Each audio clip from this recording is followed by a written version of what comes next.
When you look at the Arctic, you know, it's the world's smallest ocean. There's very little known about it, and yet it's at the hub of all the world's great changes. The purpose of the expedition is to bring to light the value of remote regions in the sea.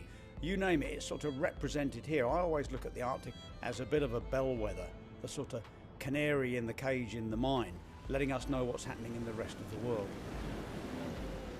Franz Josef Land itself has this compelling story. It's a place where the biological diversity is not that high. You can go to the South Pole, you can go to Antarctica, you can find rock and ice again. You won't find polar bears there, you won't find little auks there, you won't find ivory gulls there. It's important to preserve it because it is an entire intact ecosystem that's not duplicated anywhere on this planet, and for all we know, anywhere in the universe. Some people admire medical missionaries, some people admire astronauts or cowboys. I admire field biologists. They are tough people. They're tough physically and they're tough intellectually. What they do is very important and very interesting.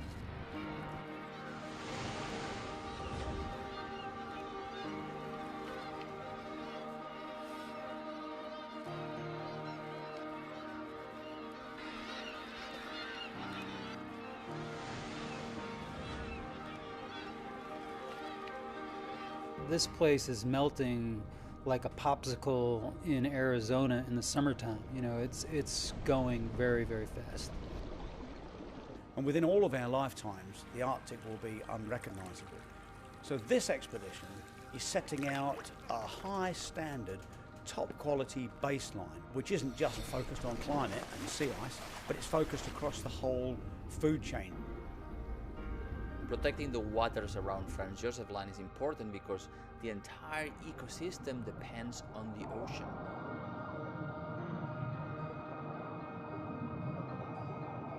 Up here is a true wilderness where I can experience the sense of freedom, the sense of dreams and possibilities, and the sense of engaging with nature that adds to my lifestyle.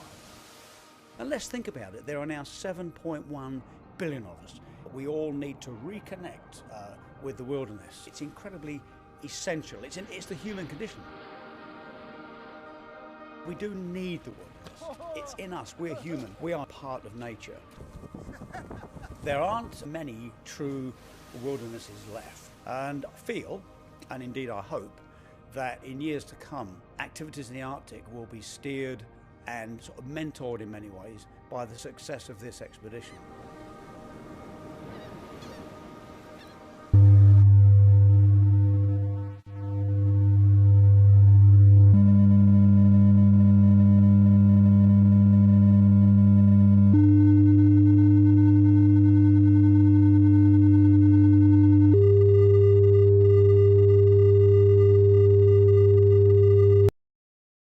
Welcome back to Flatwater, guys. This is Atlantis Found.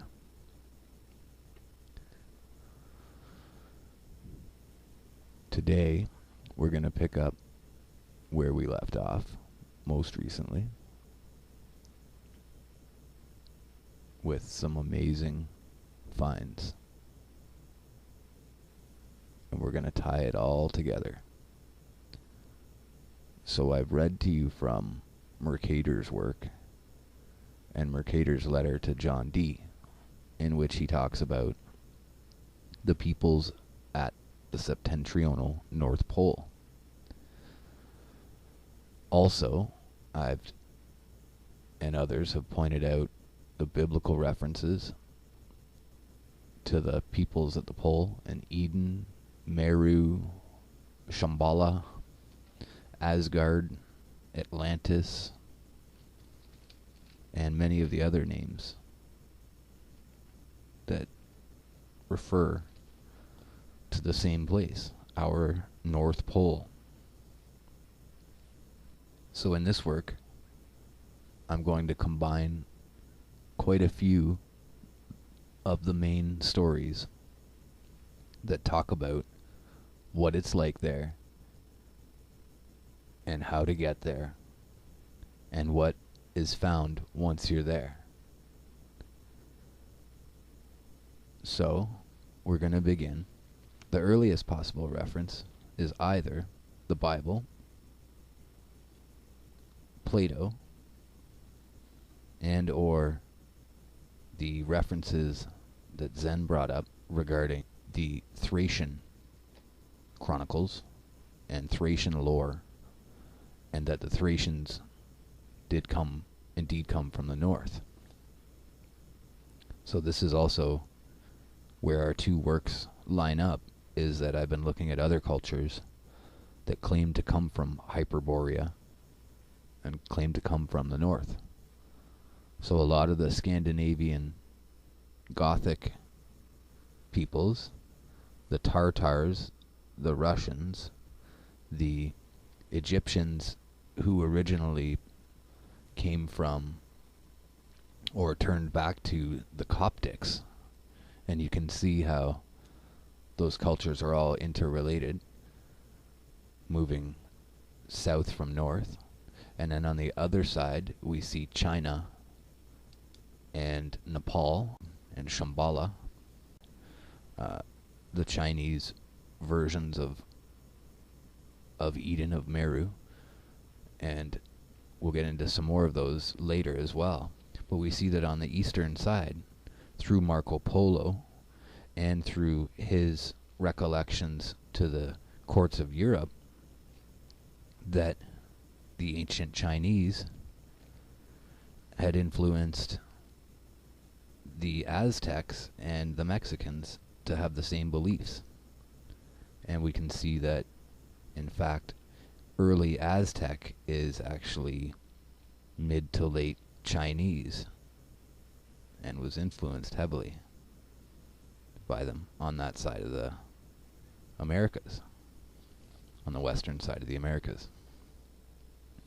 And we see that in their culture that they reference the same things about a place like Eden in the north, where all peoples originated from, where they have magic and powers and greatness and great abundance and wonderful weather and beautiful, good people, and also that all humans came from that place, and that it is still there, and that mere mortals are lucky to get there, if they can get there at all.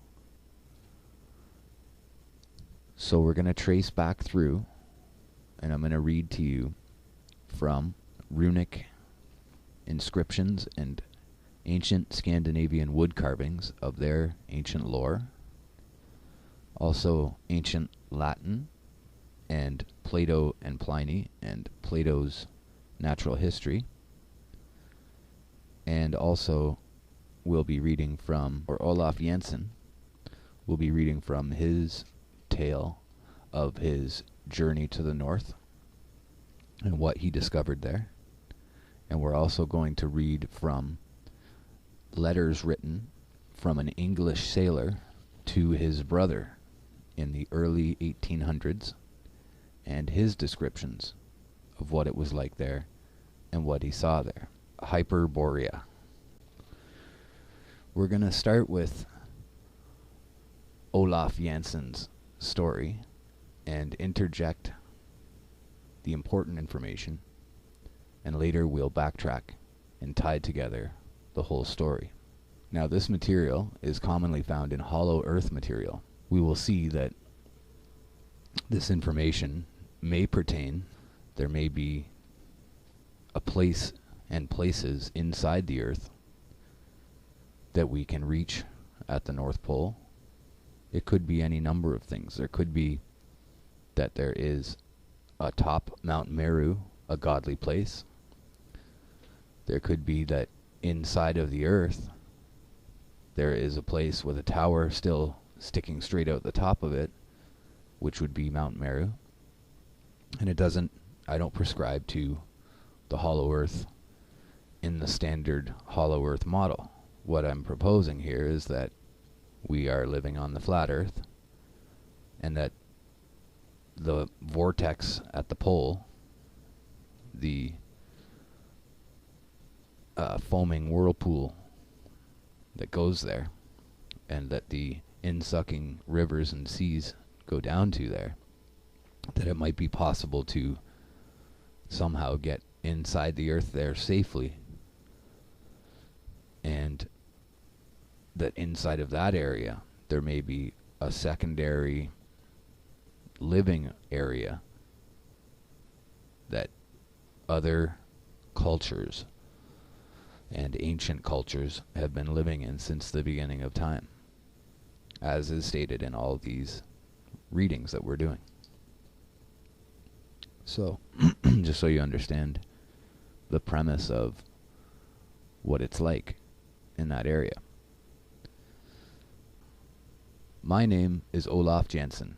I am a Norwegian, although I was born in the little seafaring Russian town of Uleaborg on the eastern coast of the Gulf of Bothnia, the northern arm of the Baltic Sea.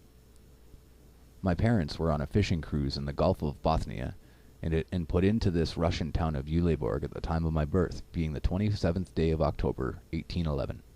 My father, Jens Jansen, was born at Rodwig on the Scandinavian coast near the Lofoten Islands, but after marrying made his home at Stockholm, because my mother's people resided in that city. When 7 years old, I began going with my father on his fishing trips along the Scandinavian coast. Early in life, I displayed an aptitude for books, and at the age of 9 years was placed in a private school in Stockholm, remaining there till I was 14. After this, I made regular trips with my father on all his fishing voyages. My father was a man fully 6 feet 3 in height, and weighed over 15 stone, a typical Norseman of the most rugged sort, and capable of more endurance than any other man I have ever known. He possessed the gentleness of a woman and tender little ways, yet his determination and willpower were beyond description. His will admitted of no defeat. I was in my 19th year when we started on what proved to be our last trip as fishermen, and which resulted in a strange story that shall be given to the world, but not until I have finished my earthly pilgrimage. I dare not allow the facts as I know them to be published while I'm alive, for fear of further humiliation, confinement, and suffering. First of all, I was put in irons by the captain of the whaling vessel that rescued me, for no other reason than that I told the truth about the marvelous discoveries made by my father and myself. But this was far from being the end of my tortures. After 4 years and 8 months' absence, I reached Stockholm, only to find my mother had died the previous year, and the property left by my parents in the possession of my mother's people, but it was at once made over to me. All might have been well, had I erased from my memory the story of our adventure, and of my father's terrible death. Finally, one day, I told the story in detail to my uncle, Gustav Osterland, a man of considerable property, and urged him to fit out an expedition for me to make another voyage to the strange land. At first I thought he favored my project. He seemed interested, and invited me to go before certain officials and explain to them, as I had to him, the story of our travels and discoveries. Imagine my disappointment and horror when, upon the conclusion of my narrative, certain papers were signed by my uncle, and without warning, I found myself arrested and hurried away to dismal and fearful confinement in a madhouse, where I remained for 28 years, long, tedious, frightful years of suffering. I never ceased to assert my sanity, and to protest against the injustice of my confinement. Finally, on the 17th of October, 1862, I was released. My uncle was dead, and the friends of my youth were now strangers. Indeed, a man over 50 years old, whose only known record is that of a madman, has no friends. I was at a loss to know what to do for a living, but instinctively turned toward the harbor where fishing boats in great numbers were anchored, and within a week I had shipped with a fisherman by the name of Jan Hansen, who was starting on a long fishing cruise to the Lofoten Islands. Here my earlier years of training proved of the very greatest advantage, especially in enabling me to make myself useful. This was but the beginning of other trips, and by frugal economy I was, in a few years, able to own a fishing brig of my own. For 27 years thereafter I followed the sea as a fisherman, 5 years working for others, and the last 22 for myself. During all these years I was a most diligent student of books, as well as a hard worker at my business. But I took great care not to mention to anyone the story concerning the discoveries made by my father and myself. Even at this late day I would be fearful of having anyone see or know the things I am writing. In the records and maps I have in my keeping. When my days on earth are finished, I shall leave maps and records that will enlighten, and I hope benefit, mankind. The memory of my long confinement with maniacs, and all the horrible anguish and sufferings are too vivid to warrant my taking further chances. In 1889 I sold out my fishing boats, and found I had accumulated a fortune quite sufficient to keep me the remainder of my life. I then came to America. For a dozen years my home was in Illinois, near Batavia, where I gathered most of the books in my present library, though I bought many choice volumes from Stockholm. Later I came to Los Angeles, arriving here March 4, 1901. The date I well remember, as it was President McKinley's second inauguration that day.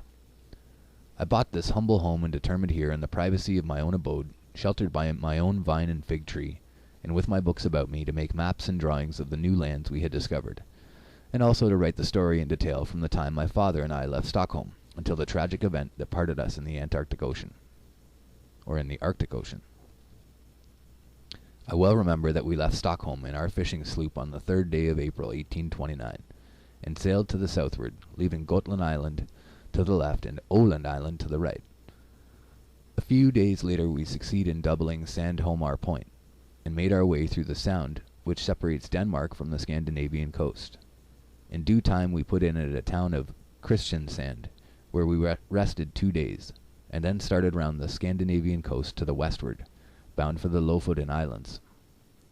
My father was in high spirit because of the excellent and gratifying returns he had received from our last catch by marketing at Stockholm, instead of selling at one of the seafaring towns along the Scandinavian coast. He was especially pleased with the sale of some ivory tusks that he had found on the west coast of Franz Josef Land during one of his northern cruises the previous year, and he expressed the hope that this time we might again be fortunate enough to load our little fishing sloop with ivory, instead of cod, herring, mackerel, and salmon.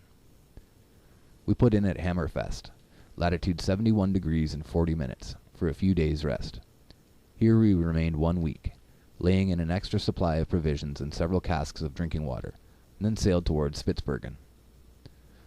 For the first few days we had an open sea and favoring wind, and then we encountered much ice and many icebergs. A vessel larger than our little fishing sloop could not possibly have threaded its way among the labyrinth of icebergs, or squeezed through the barely open channels. These monster bergs presented an endless succession of crystal palaces, massive cathedrals, and fantastic mountain ranges, grim and sentinel-like, immovable as some towering cliff of solid rock, standing silently as sphinx, resisting the restless waves of a fretful sea. After many narrow escapes, we arrived at Spitzbergen on the 23rd of June, and anchored at Wyjade Bay for a short time, where we were quite successful in our catches. We then lifted anchor and sailed through the Hinlopen Strait, and coasted along the northeast land, inset 2. It will be remembered that Andre started on his fatal balloon voyage from the northwest coast of Spitzbergen. So several times during this, we'll interject with notes, side notes. They started along the Hinlopen Strait and coasted along the northeast land.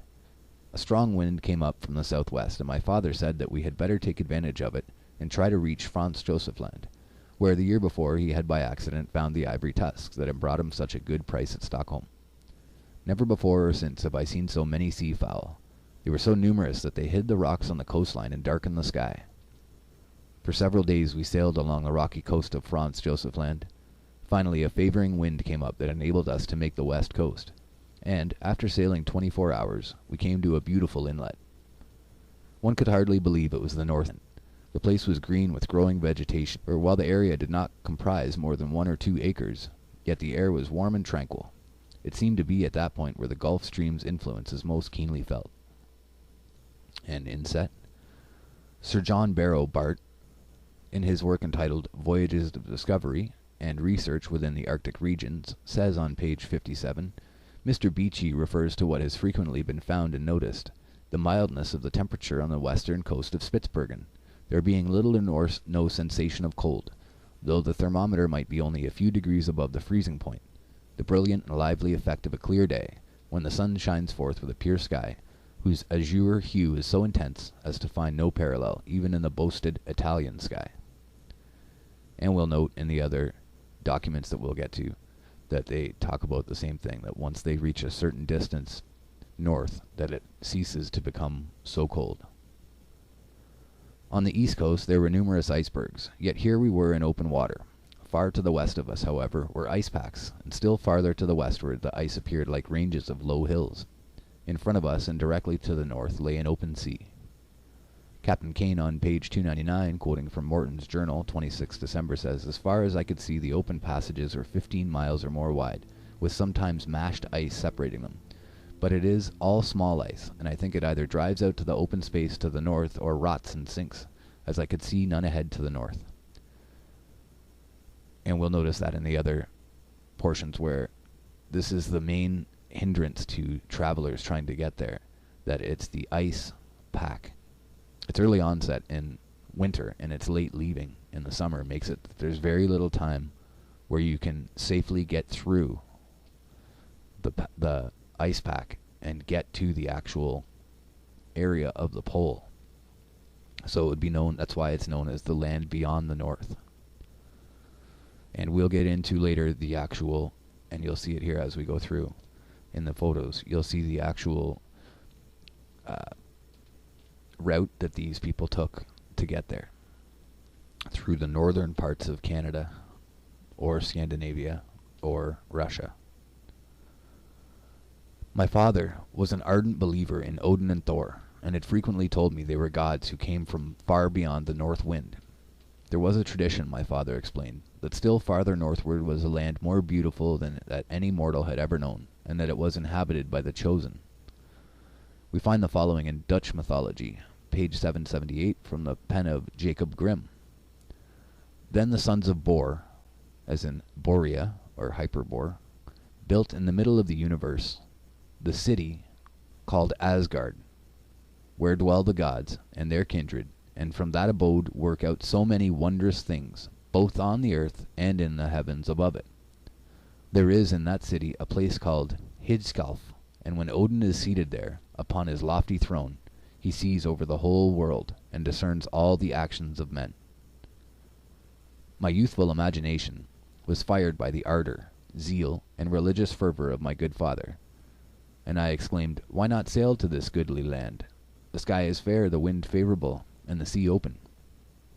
From Plato. "He is the god who sits in the center, on the navel of the earth, and he is the interpreter of religion to all mankind." Plato. And we'll be reading from Plato later as well. Even now I can see the expression of pleasurable surprise on his countenance, as he turned toward me and asked, "My son, are you willing to go with me and explore? To go far beyond, where man has ever ventured?" I answered affirmatively. "Very well," he replied. "May the god Odin protect us." And, quickly adjusting the sails, he glanced at our compass, turned the prow in due northerly direction through an open channel, and our voyage had begun. Hall writes on page 288, on 23rd January, "The two Eskimo, accompanied by two of the seamen, went to Cape Lupton. They reported a sea of open water extending as far as the eye could reach. The sun was low in the horizon, as it was still the early summer. Indeed, we had almost 4 months of day ahead of us before the frozen night could come on again. Our little fishing sloop sprang forward, as if eager as ourselves for adventure. Within 36 hours we were out of sight of the highest point on the coastline of Franz Josef Land. We seemed to be in a strong current running north by northeast. Far to the right and to the left of us were icebergs, but our little sloop bore down on the narrows and passed through channels and out into open seas, channels so narrow in places that, had our craft been other than small, we could never have gotten through. On the third day we came to an island. Its shores were washed by an open sea. My father determined to land and explore for a day. This new land was destitute of timber, but we found a large accumulation of driftwood on the northern shore. Some of the trunks of the trees were 40 feet long and 2 feet in diameter. Greeley tells us in Volume 1, page 1, that Privates Connell and Frederick found a large coniferous tree on the beach just above the extreme high water mark. It was nearly 30 inches in circumference, some 30 feet long, and had apparently been carried to that point by a current within a couple of years. A portion of it was cut up for firewood, and for the first time in that valley, a bright, cheery campfire gave comfort to man.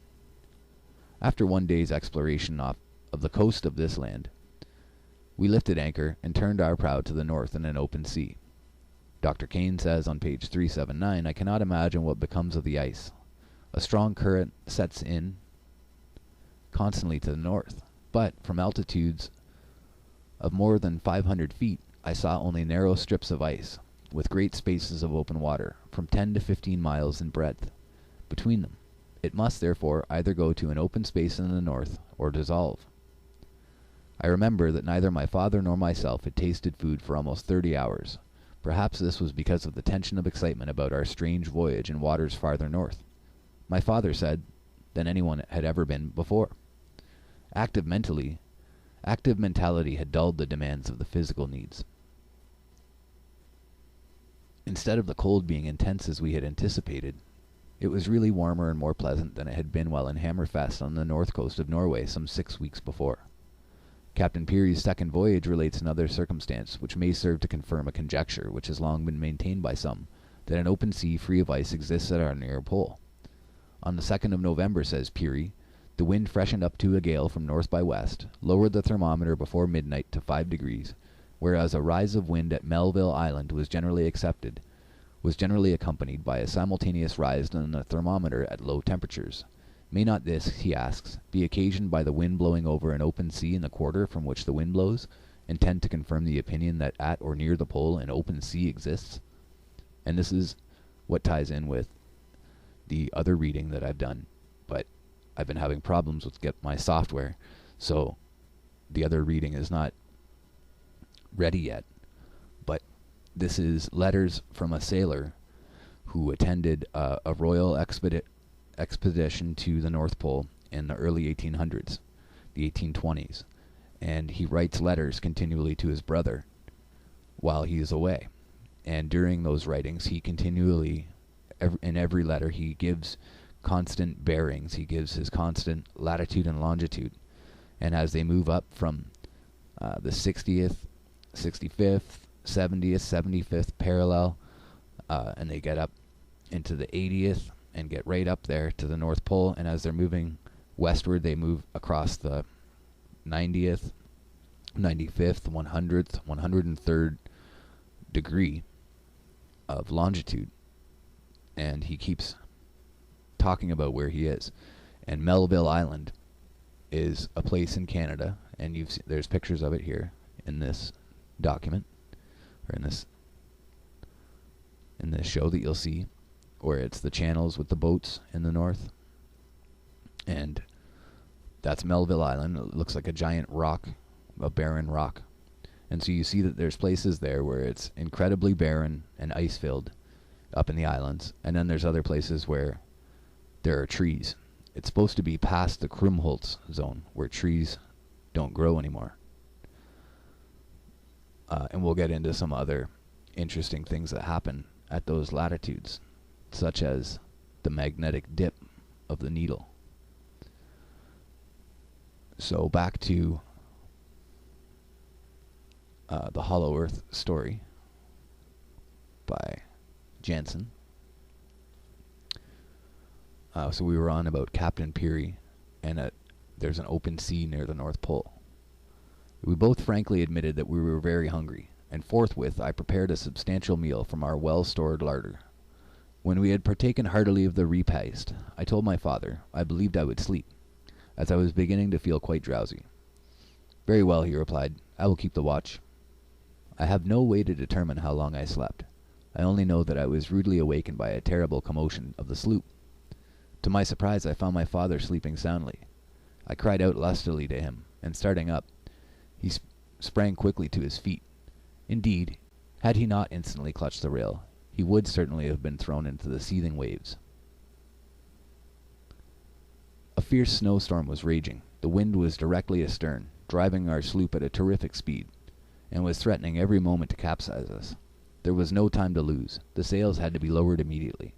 Our boat was writhing in convulsions. A few icebergs we knew were on either side of us, but fortunately the channel was open directly to the north. But would it remain so? In front of us, girding the horizon from left to right, was a vaporish fog or mist, black as Egyptian night at the water's edge, and white like a steam cloud toward the top, which was finally lost to view as it blended with the great white flakes of falling snow. Whether it covered a treacherous iceberg, or some other hidden obstacle against which our little sloop would dash and send us to a watery grave, or it was merely the phenomenon of an Arctic fog, there was no way to determine. On the page 284 of his works, Hall writes, "From the top of Providence Berg, a dark fog was seen to the north, indicating water. At 10 a.m., 3 of the men, Kruger, Nindemann, and Hobby, went to Cape Lupton to ascertain, if possible, the extent of the open water. On their return they reported several open spaces and much young ice, not more than a day old, so thin that it was easily broken by throwing pieces of ice upon it. By what miracles we escaped being dashed to utter destruction I do not know. I remember our little craft creaked and groaned as if joints were breaking. It rocked and staggered to and fro as if clutched by some fierce undertow of whirlpool or maelstrom. Fortunately our compass had been fastened with long screws to a crossbeam. Most of our provisions, however, were tumbled out and swept away from the deck of the cuddy, and had we not taken the precaution at the very beginning to tie ourselves firmly to the masts of the sloop, we should have been swept into the lashing sea. Above the deafening tumult of the raging waves I heard my father's voice. 'Be courageous, my son,' he shouted. 'Odin is the god of the waters, the companion of the brave, and he is with us. Fear not.' To me it seemed there was no possibility of our escaping a horrible death. The little sloop was shipping water. The snow was falling so fast as to be blinding, and the waves were tumbling over our counters in reckless white-sprayed fury. There was no telling what instant we should be dashed against some drifting ice pack. The tremendous swells would heave us up to the very peaks of mountainous waves, and then plunge us down again into the depths of the sea's trough, as if our fishing sloop were a fragile shell. Gigantic white-capped waves like veritable walls fenced us in, fore and aft. This terrible, nerve-wracking ordeal, with its nameless horrors of suspense and agony of fear, indescribable, continued for more than 3 hours, and all the time we were being driven forward at fierce speed. Then suddenly, as if growing weary of its frantic exertions, the wind began to lessen its fury, and by degrees to die down. At last we were in perfect calm. The fog mist had also disappeared, and before us lay an iceless channel perhaps 10 or 15 miles wide, with a few icebergs far away to our right, and an intermittent archipelago of smaller ones to the left. I watched my father closely, determined to remain silent until he spoke. Presently he untied the rope from his waist and, without saying a word, began working the pumps, which fortunately were not damaged, relieving the sloop of the water it had shipped in the madness of the storm. He put up the sloop's sails as calmly as if casting a fishing net, and then remarked that we were ready for a favoring wind when it came. His courage and persistence were truly remarkable. On investigation we found less than 1/3 of our provisions remaining, while, to our utter dismay, we discovered that our water casks had been swept overboard during the violent plungings of our boat. 2 of our water casks were in the main hold. Both were empty. We had a fair supply of food, but no fresh water. I realized at once the awfulness of our position, and presently I was seized with a consuming thirst. "It is indeed bad," remarked my father. "Let us dry our bedraggled clothing, for we are soaked to the skin. Trust to the god, Odin, my son. Do not give up hope." The sun was beating down slantingly, as if we were in a southern latitude, instead of in the far northland. It was swinging around, its orbit ever visible and rising higher and higher each day, frequently mist-covered, yet always peering through the lacework of clouds like some fretful eye of fate, guarding the mysterious northland and jealously watching the pranks of man. Far to our right, the rays decking the prisms of icebergs were gorgeous. Their reflections emitted flashes of garnet, of diamond, of sapphire, a pyrotechnic panorama of countless colors and shapes, while below could be seen the green-tinted sea, and above, the purple sky.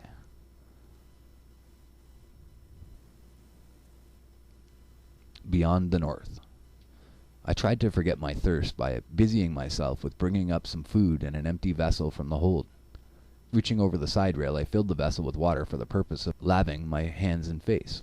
To my astonishment, when the water came in contact with my lips, I could taste no salt. I was startled by the discovery. "Father," I fairly gasped. The water, it is fresh." "What, Olaf?" exclaimed my father, glancing hastily around. "Surely you are mistaken. There is no land. You are going mad." "But taste it," I cried. And thus we made the discovery that the water was indeed fresh, absolutely so, without the least briny taste or even the suspicion of a salty flavor.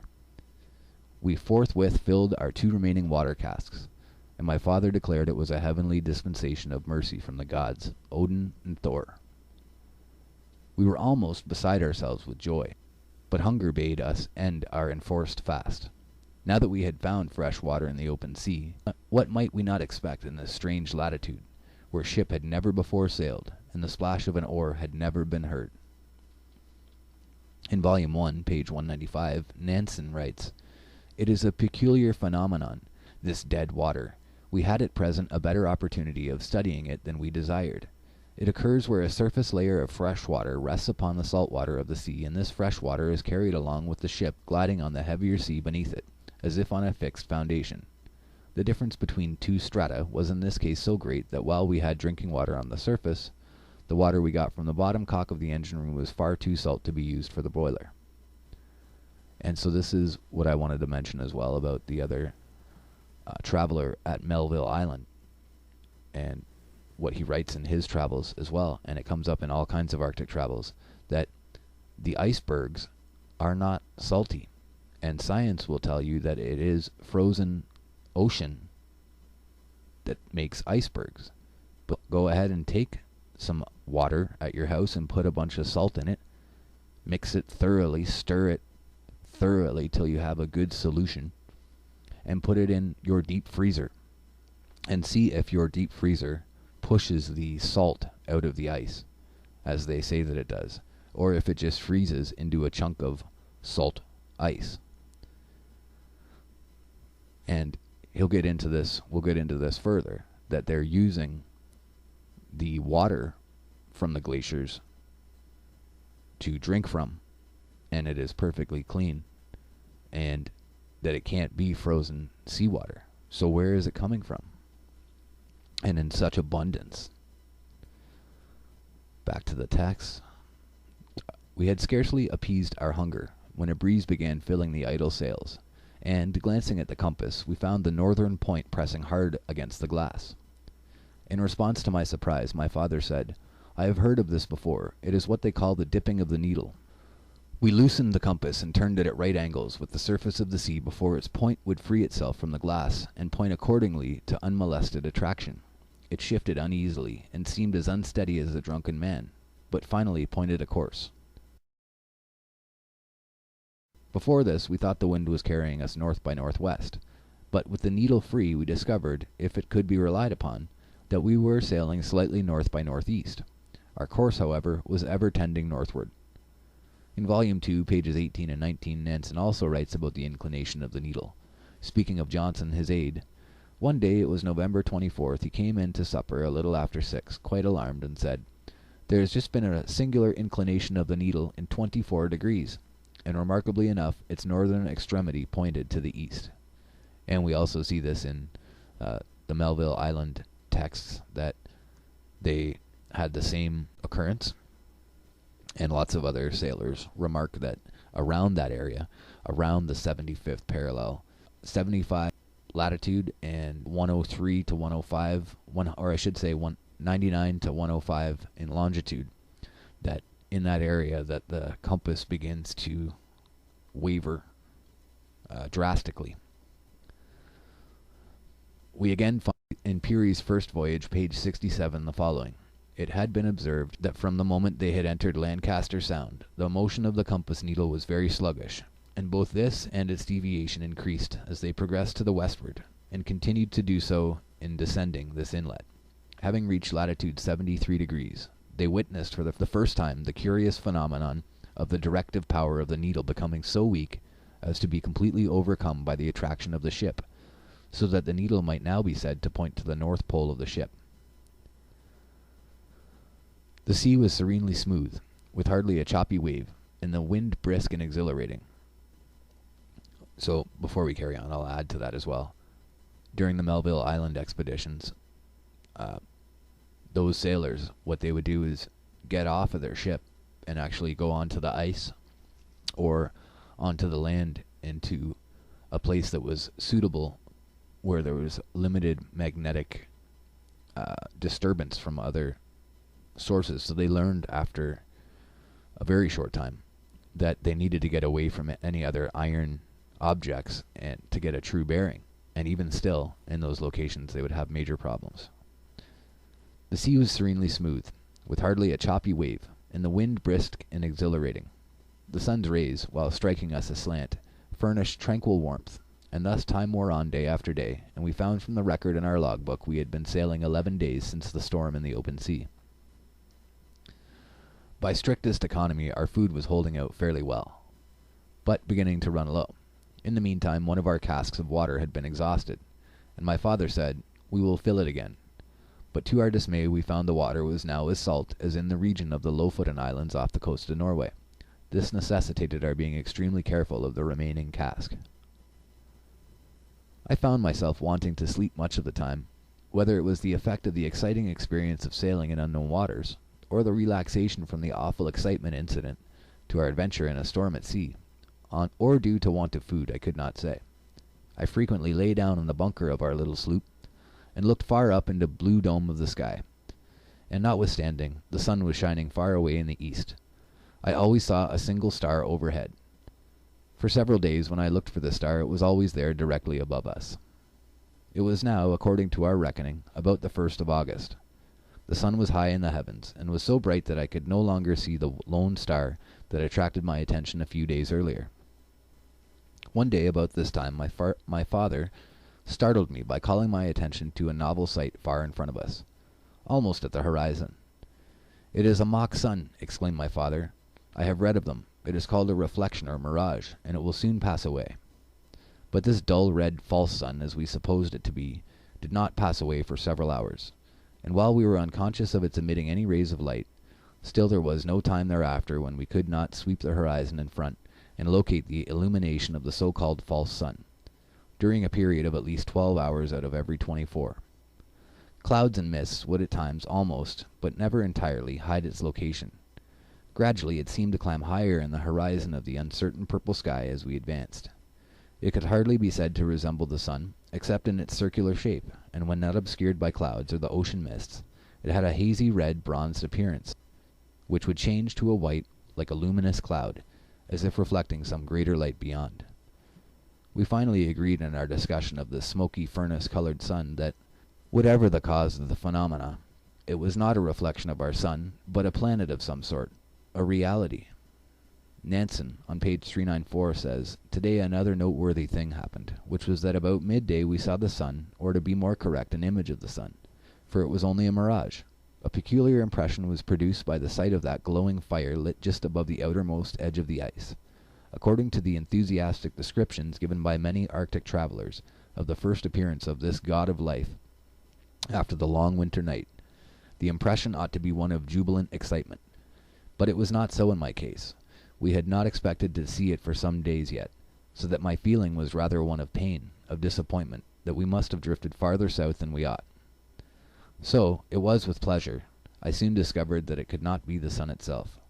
The mirage was at first a flattened out, glowing red streak of fire on the horizon, and later there were two streaks, the one above the other, with a dark space between, and from the main top I could see 4 or even 5 such horizontal lines directly over one another, all of equal length, as if one could imagine a square, dull red sun with horizontal dark streaks across it, or the northern lights, is what I would add.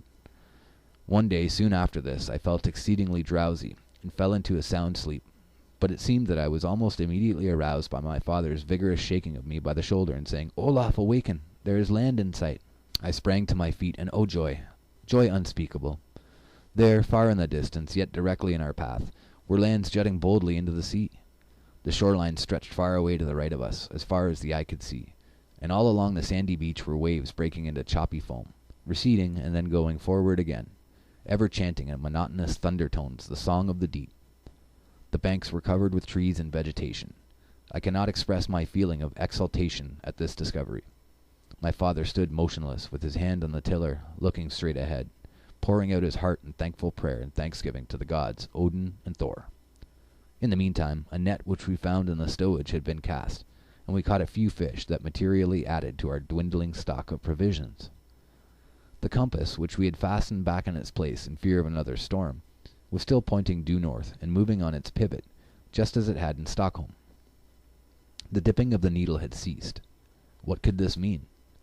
Then, 2. Our many days of sailing had certainly carried us far past the North Pole, and yet the needle continued to point north. We were sorely perplexed, for surely our direction was now south. Peary's first voyage, page 69, says, on reaching Sir Byam Martin's Island, the nearest to Melville, the latitude of the place of observation was 75 degrees 9 minutes and 23 seconds, and the longitude 103 degrees 44 minutes 37 seconds.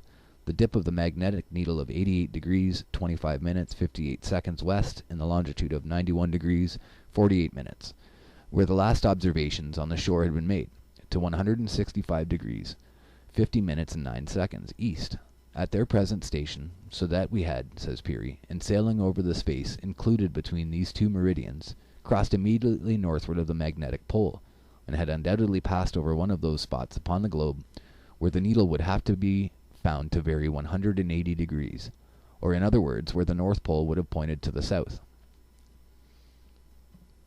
So obviously I think they're just very confused there. We sailed for 3 days along the shoreline, then came to the mouth of a fjord or river of immense size. It seemed more like a great bay, and into this we turned our fishing craft, the direction being slightly northeast of south. By the assistance of a fretful wind that came to our aid about 12 hours out of every 24, we continued to make our way inland into what afterward proved to be a mighty river, and which we learned was called by the inhabitants Hiddekel, or Hiddekel. So interesting that they came to the mouth of a mighty river. We continued our journey for 10 days thereafter, and found we had fortunately attained a distance inland where ocean tides no longer affected the water, which had become fresh. The discovery came none too soon, for our remaining cask of water was well nigh exhausted. We lost no time in replenishing our casks, and continued to sail farther up the river when the wind was favorable. So something I want to mention here. I think a lot of people think that as you get up to the North Pole, that the way that the maps are and the way that it looks on Earth, that it looks like it's a very tiny area. When in reality, if you consider the size of things like Lake Ontario or other large bodies, which are really on a map quite tiny bodies, they are tremendous size areas of water. You could be out on them and think that you're out on an ocean. You could be out and not see land for days or weeks, just like you're on the ocean. And so within the interior of the pole there, at the part where the rivers rush into that inner sea, that northern inner sea could be a huge body of water. And you would have, being a sailor, not knowing where you are there, you would easily still think that you're out on the main ocean. The discovery came none too soon. All the banks, great forests miles in extent, could be seen stretching away on the shoreline. The trees were of enormous size. We landed after anchoring near a sandy beach and waded ashore, and were rewarded by finding a quantity of nuts that were very palatable and satisfying to hunger, and a welcome change from the monotony of our stock of provisions. So they found food there. It was about the 1st September, over 5 months we calculated, since our leave-taking from Stockholm. Suddenly we were frightened almost out of our wits by hearing in the far distance the singing of people. Very soon thereafter we discovered a huge ship gliding down the river directly toward us. Those aboard were singing in one mighty chorus that, echoing from bank to bank, sounded like 1,000 voices, filling the whole universe with quivering melody. The accompaniment was played on stringed instruments not unlike our harps. It was a larger ship than any we had ever seen and was differently constructed. Asiatic Mythology, Paradise Found, translation by Sayce, in a book called Records of the Past, we are told of a dwelling which the gods created for the first human beings, a dwelling in which they become great and increased in numbers, and the location of which is described in words exactly corresponding to those of the Iranian,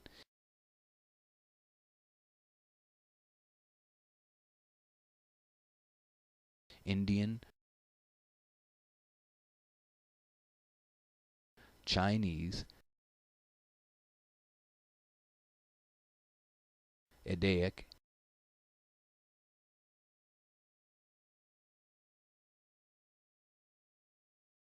and Aztec literature, namely, in the center of the earth.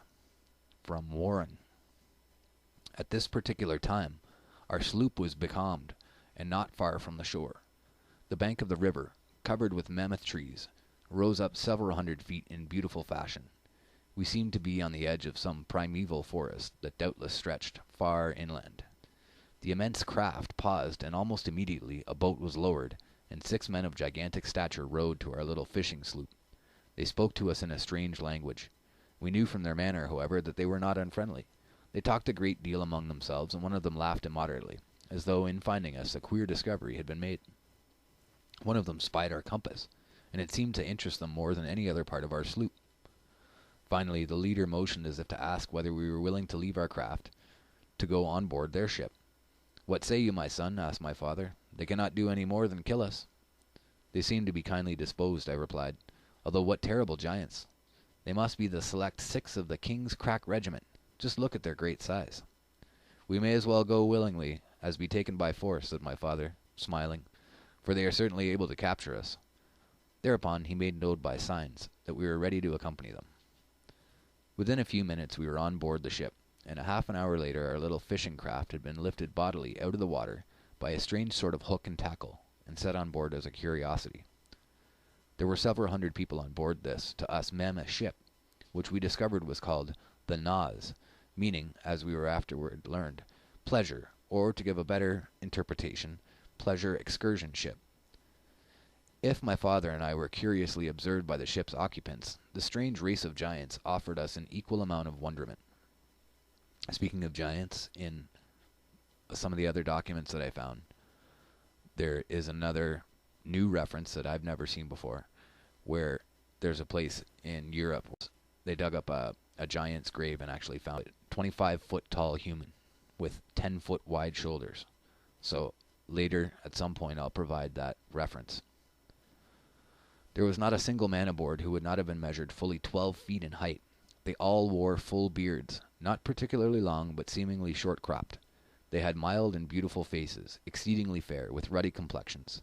The hair and beard of some were black, others sandy, and still others yellow. The captain, as we designated the dignitary in command of the great vessel, was fully a head taller than any of his companions. The women averaged from 10 to 11 feet in height. Their features were especially regular and refined, while their complexion was of a most delicate tint heightened by a healthful glow. According to all procurable data, that spot at the era of man's appearance upon the stage was in the now lost Miocene continent, which then surrounded the Arctic pole. That in that true original Eden some of the early generations of men attained to a stature and longevity unequaled in any countries known to post-Diluvian history is by no means scientifically incredible. William Warren, Paradise Found. Both men and women seem to possess that particular ease of manner which we deem a sign of good breeding, and notwithstanding their huge statures, there was nothing about them suggesting awkwardness. As I was a lad in only my 19th year, I was doubtless looked upon as a true Tom Thumb. My father's 6'3" did not lift the top of his head above the waistline of these people. Each one seemed to vie with the others in extending courtesies and showing kindness to us. But all laughed heartily, I remember, when they had to improvise chairs for my father and myself to sit at table. They were richly attired in a costume peculiar to themselves and very attractive. The men were clothed in handsomely embroidered tunics of silk and satin, and belted at the waist. They wore knee breeches and stockings of a fine texture, while their feet were encased in sandals adorned with gold buckles. We early discovered that gold was one of the most common metals known, and that it was used extensively in decoration.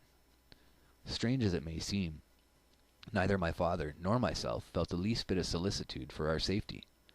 "We have come into our own," my father said to me. "This is the fulfillment of the tradition told me by my father and my father's father, and still back for many generations of our race.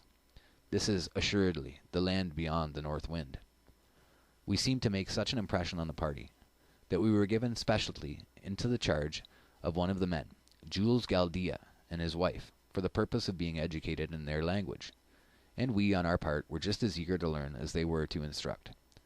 At the captain's command the vessel was swung cleverly about, and began retracing its course up the river. The machinery, while noiseless, was very powerful.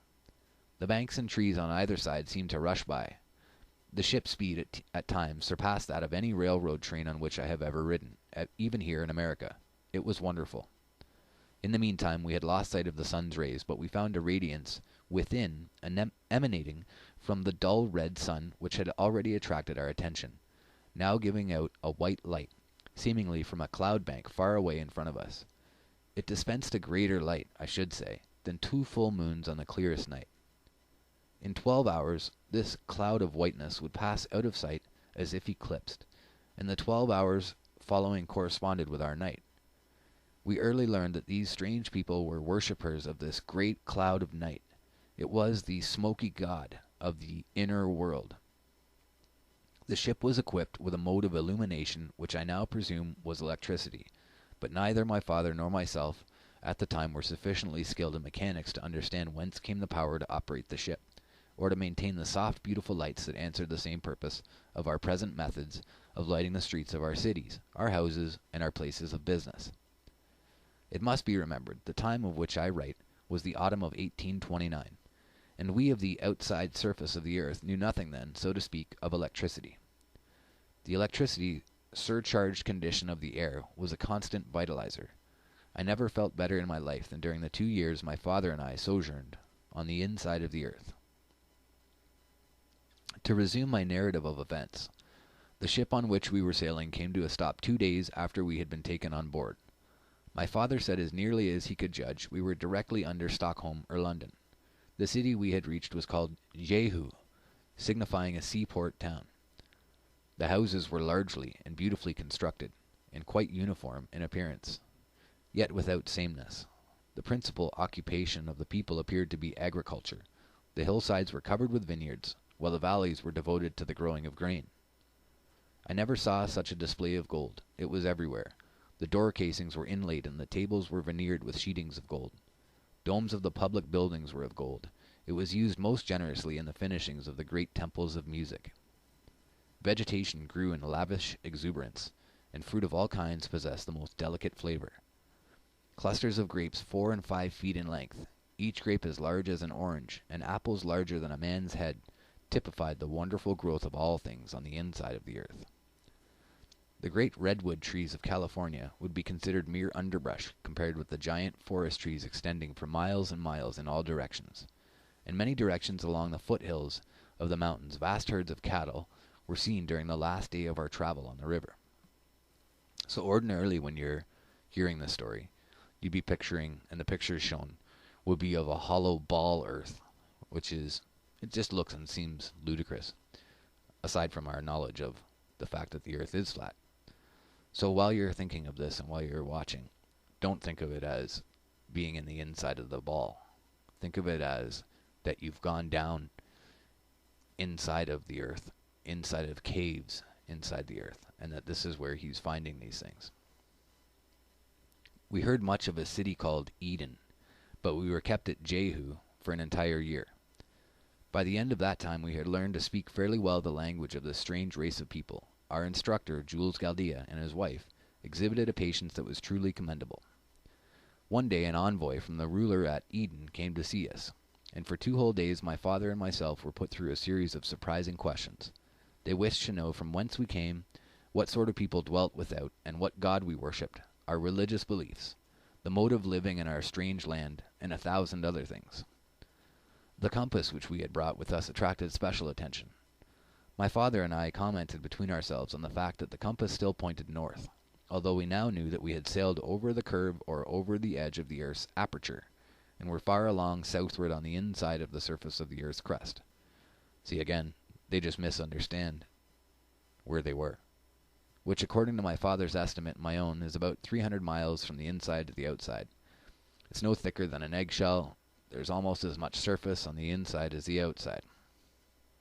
The great luminous cloud, or a ball of dull red fire, fiery red in the mornings and evenings, and during the day giving off a beautiful white light, the smoky god, is seemingly suspended in the center of the great vacuum within the earth, and held to its place by the immutable law of gravitation, or a repellent atmospheric force, as the case may be. I refer to the known power that draws or repels with equal force in all directions. So again, at this time, they just don't understand what they're seeing, nor do I, if there's some sort of a light source down there. how am I to say how it functions? But we'll see later what this gets into.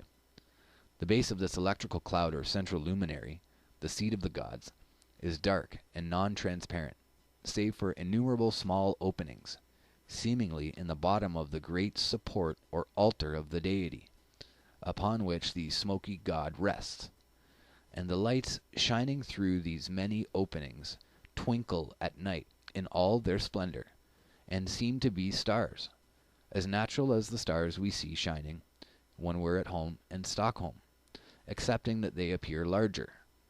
The smoky god, therefore, with each daily revolution of the earth, appears to come up in the east and go down in the west, the same as our sun does on the surface. In reality, the people within believe that the smoky god is the throne of their Jehovah, and is stationary, the effect of night and day, therefore, produced by the earth's daily rotation. So is that his interpretation or theirs? I have since discovered that the language of the people of the inner world is much like that of Sanskrit. After we had given an account of ourselves to the emissaries from the central seat of government of the inner continent, and my father had, in his crude way, drawn maps at their request of the outside surface, showing the divisions of land and water and giving the name of each of the continents, large islands, and the oceans, we were taken overland to the city of Eden, in a conveyance different from anything we have in Europe or America. This vehicle was doubtless some electrical contrivance. It was noiseless and ran on a single iron rail in perfect balance. The trip was made at a very high rate of speed. We were carried up hills and down dales, across valleys and along the sides of steep mountains, without any apparent attempt having been made to level the earth as we do for railroad tracks. We were taken overland to the city of Eden, in a conveyance different from anything we have in Europe or America. This vehicle was doubtless some electrical contrivance. It was noiseless and ran on a single iron rail in perfect balance. The trip was made at a very high rate of speed. We were carried up hills and down dales, across valleys and along the sides of steep mountains, without any apparent attempt having been made to level the earth as we do for railroad tracks. The car seats were huge, yet comfortable affairs, and very high above the floor of the car. On the top of each car were high-geared flywheels lying on their sides, which were so automatically adjusted that, as the speed of the car increased, the high speed of these flywheels increased.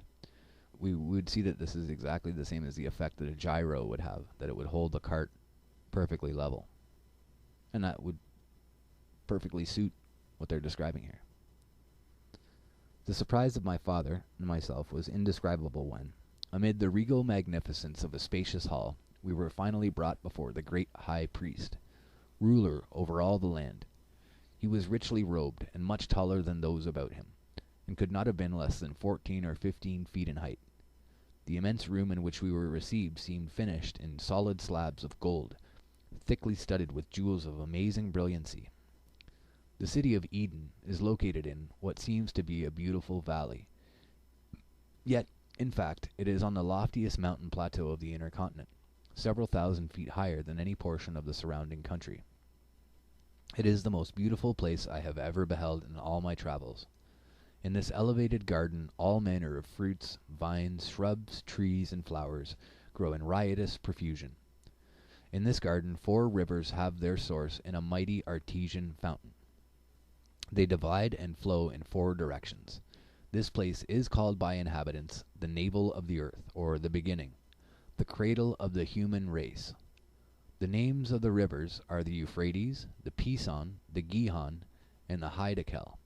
And in other pieces, we'll see that the 4 rivers are named the Tigris, the Euphrates, the Gihon, and the Pison. So we'll carry on. And the Lord God planted a garden, and out of the ground made the Lord God to grow every tree that is pleasant to the sight and good for food. The book of Genesis. The unexpected awaited us in this palace of beauty, in the finding of our little fishing craft. It had been brought before the high priest in perfect shape, just as it had been taken from the waters that day when it was loaded on board the ship by the people who discovered us on the river more than a year before. We were given an audience of over 2 hours with this great dignitary, who seemed kindly disposed and considerate. He showed himself eagerly interested, asking us numerous questions and invariably regarding things about which his emissaries had failed to inquire.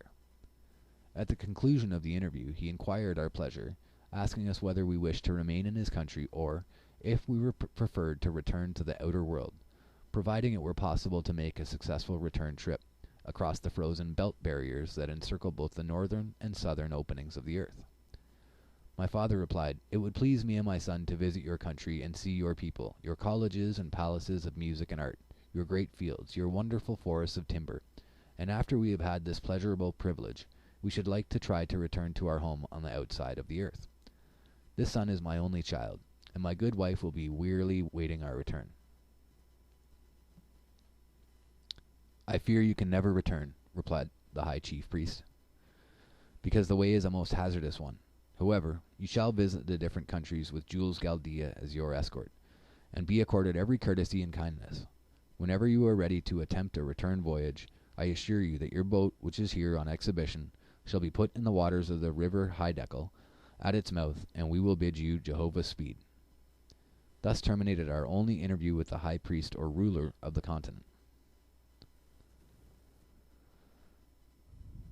We learned that the males do not marry before they are from 75 to 100 years old, and that the age at which women enter wedlock is only a little less, and that both men and women frequently live to be from 600 to 800 years old, and in some instances much older.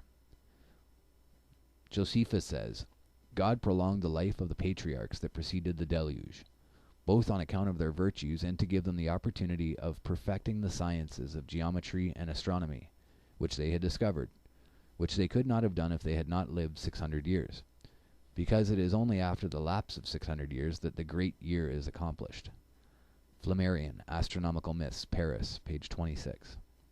During the following year we visited many villages and towns, prominent among them being the cities of Nigai, Delphi, Hectia, and my father was called upon no less than a half-dozen times to go over the maps which had been made from the rough sketches he had originally given of the divisions of land and water on the outside. I remember hearing my father remark that the giant race of people in the land of the smoky god had almost as accurate an idea of the geography of the outside as had the average college professor in Stockholm. In our travels we came to a forest of gigantic trees near the city of Delphi.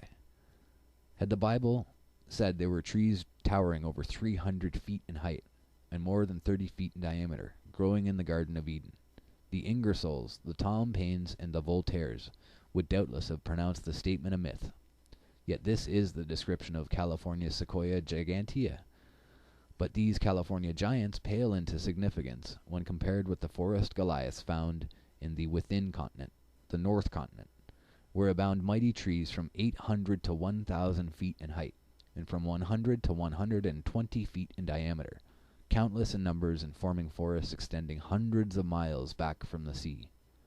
The people are exceedingly musical, and learn to a remarkable degree in their arts and science, especially geometry and astronomy. Their cities are equipped with vast palaces of music, where not infrequently as many as 25,000 lusty voices of this giant race swell forth in mighty choruses of the most sublime symphonies. The children are not supposed to attend institutions of learning before they are 20 years old. Then their school life begins and continues for 30 years, 10 of which are uniformly devoted by both sexes to the study of music. Their principal vocations are architecture, agriculture, horticulture, the raising of vast herds of cattle, and the building of conveyances particular to that country, for travel on land and water. By some device which I cannot explain, they hold communion with one another between the most distant parts of their country on air currents. All buildings are erected with special regard to strength, durability, beauty, and symmetry, and with a style of architecture vastly more attractive to the eye than I have ever observed elsewhere. About 3/4 of the inner surface of the earth is land, and about 1/4 water.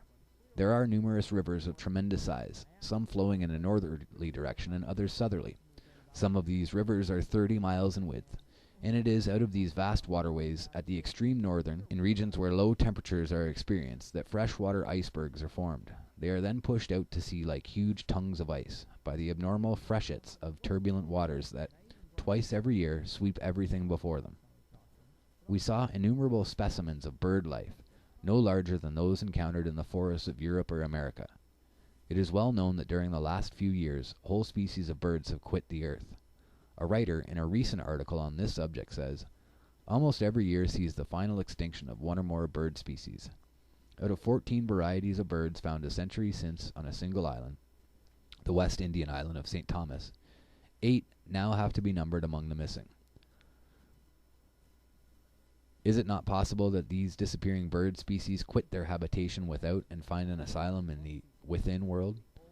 So I think that right here that he's kind of confusing the much publicly discussed at that time by Darwin, that the extinction of the puffin and other birds in that area that were killed off by sailors, that this is discussed about as an evolutionary thing, and that I think that this author feels that it lends credence to birds going down inside of the earth. So it's just another interesting side note. Whether inland among the mountains or along the seashore, we found bird life prolific. When they spread their great wings, some of the birds appeared to measure 30 feet from tip to tip. They are of great variety and many colors. We were permitted to climb up on the edge of a rock and examine a nest of eggs. There were 5 in the nest, each of which was at least 2 feet in length and 15 inches in diameter. After we had been in the city of Hectea about a week, Professor Galdia took us to an inlet, where we saw thousands of tortoises along the sandy shore. I hesitate to state the size of these creatures. They were from 25 to 30 feet in length, from 15 to 20 feet in width, and fully 7 feet in height.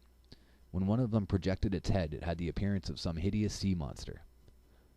The strange conditions within are favorable not only for vast meadows of luxuriant grasses, forests of giant trees, and all manner of vegetable life, but wonderful animal life as well.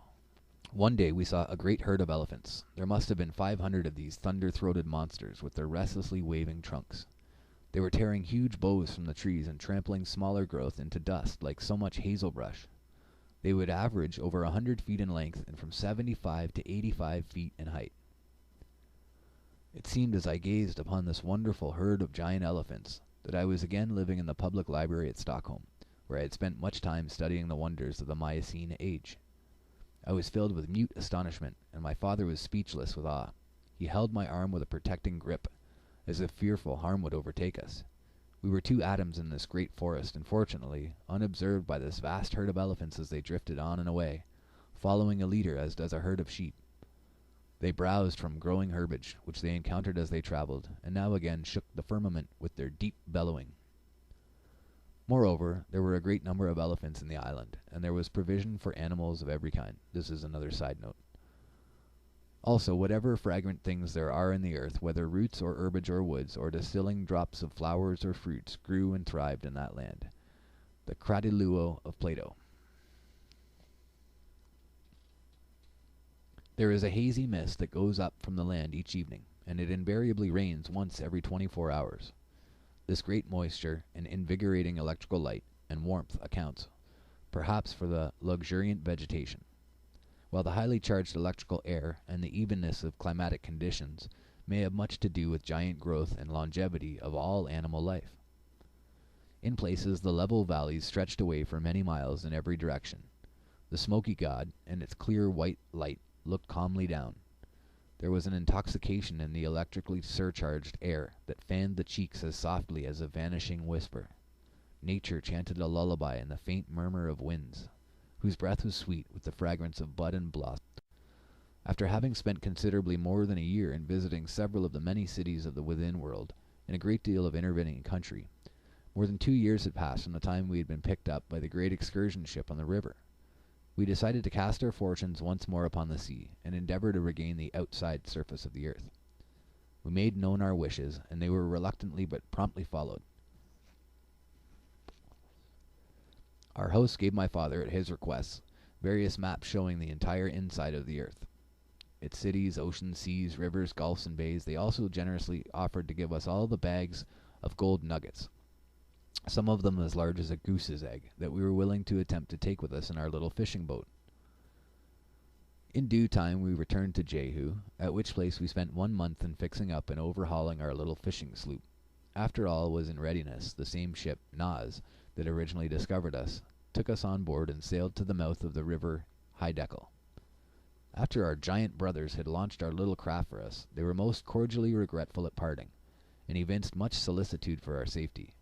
My father swore by the gods Odin and Thor that he would surely return again, within a year or two, and pay them another visit, and thus we bade them adieu. We made ready and hoisted our sail, but there was little breeze.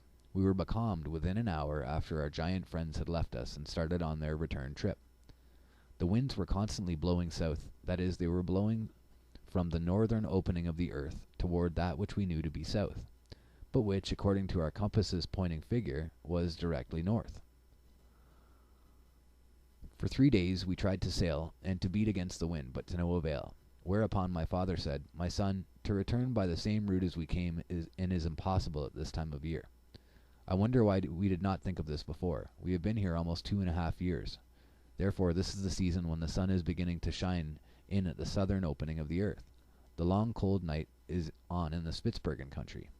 What shall we do?" I inquired. "There is only one thing we can do," my father replied, "and that is to go south." Accordingly he turned the craft about, gave it full reef, and started by the compass north, but in fact directly south. The wind was strong, and we seemed to have struck a current that was running with remarkable swiftness in the same direction. In just 40 days we arrived at Delphi, a city we had visited in company with our guides Jules Galdia and his wife, near the mouth of the Gahan River. Here we stopped for 2 days and were most hospitably entertained by the same people who had welcomed us on our former visit.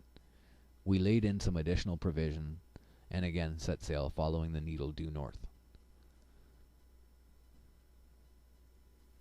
On our outward trip we came through a narrow channel, which appeared to be a separating body of water between two considerable bodies of land.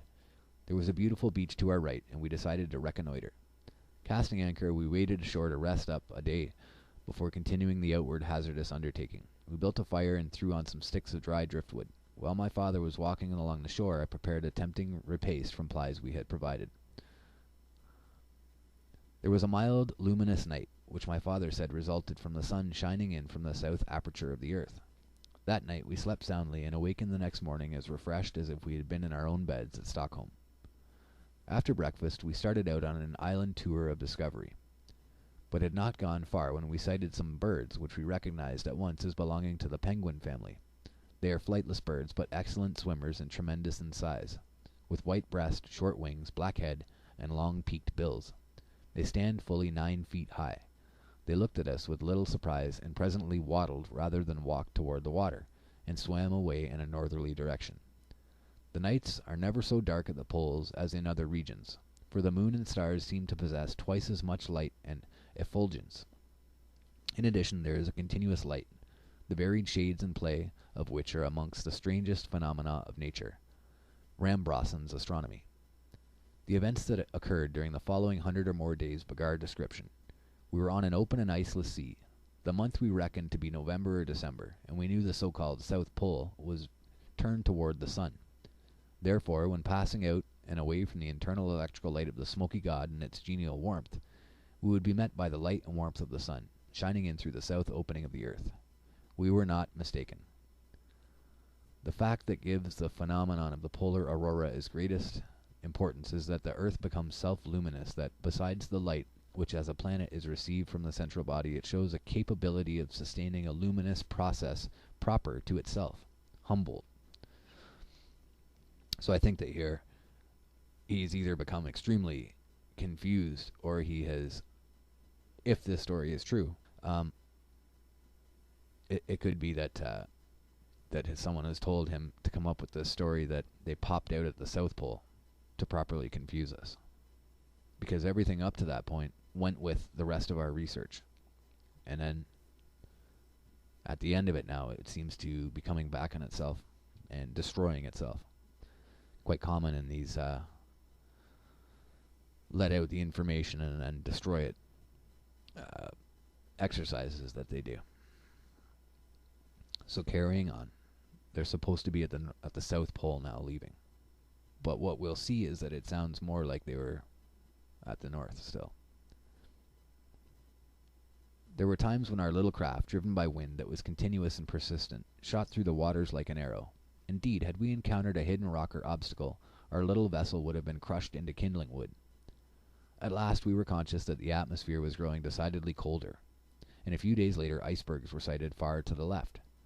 My father argued, and correctly, that the winds which filled our sails came from the warm climate within. The time of the year was certainly most auspicious for us to make our dash for the outside world, and attempt to scud our fishing sloop through open channels of the frozen zone which surrounds the polar regions. We were soon amid the ice packs, and how our little craft got through the narrow channels and escaped being crushed, I know not. The compass behaved in the same drunken and unreliable fashion in passing over the southern curve or edge of the Earth's shell as it had done on our inbound trip at the northern entrance. So I think it's just, they're at the north still. They took them back to the river Hiddekel and pushed them out. So they wouldn't have taken them somewhere else. It gyrated, dipped, and seemed like a thing possessed, the compass. Captain Sabina on page 105 in Voyages in the Arctic Regions says, "The geographical determination of the direction and intensity of the magnetic forces at different points of the Earth's surface has been regarded as an object worthy of special research. To examine in different parts of the globe the declination, inclination, and intensity of the magnetic force, and their periodical and secular variations and mutual relations and dependencies could be duly investigated only in fixed magnetical observatories."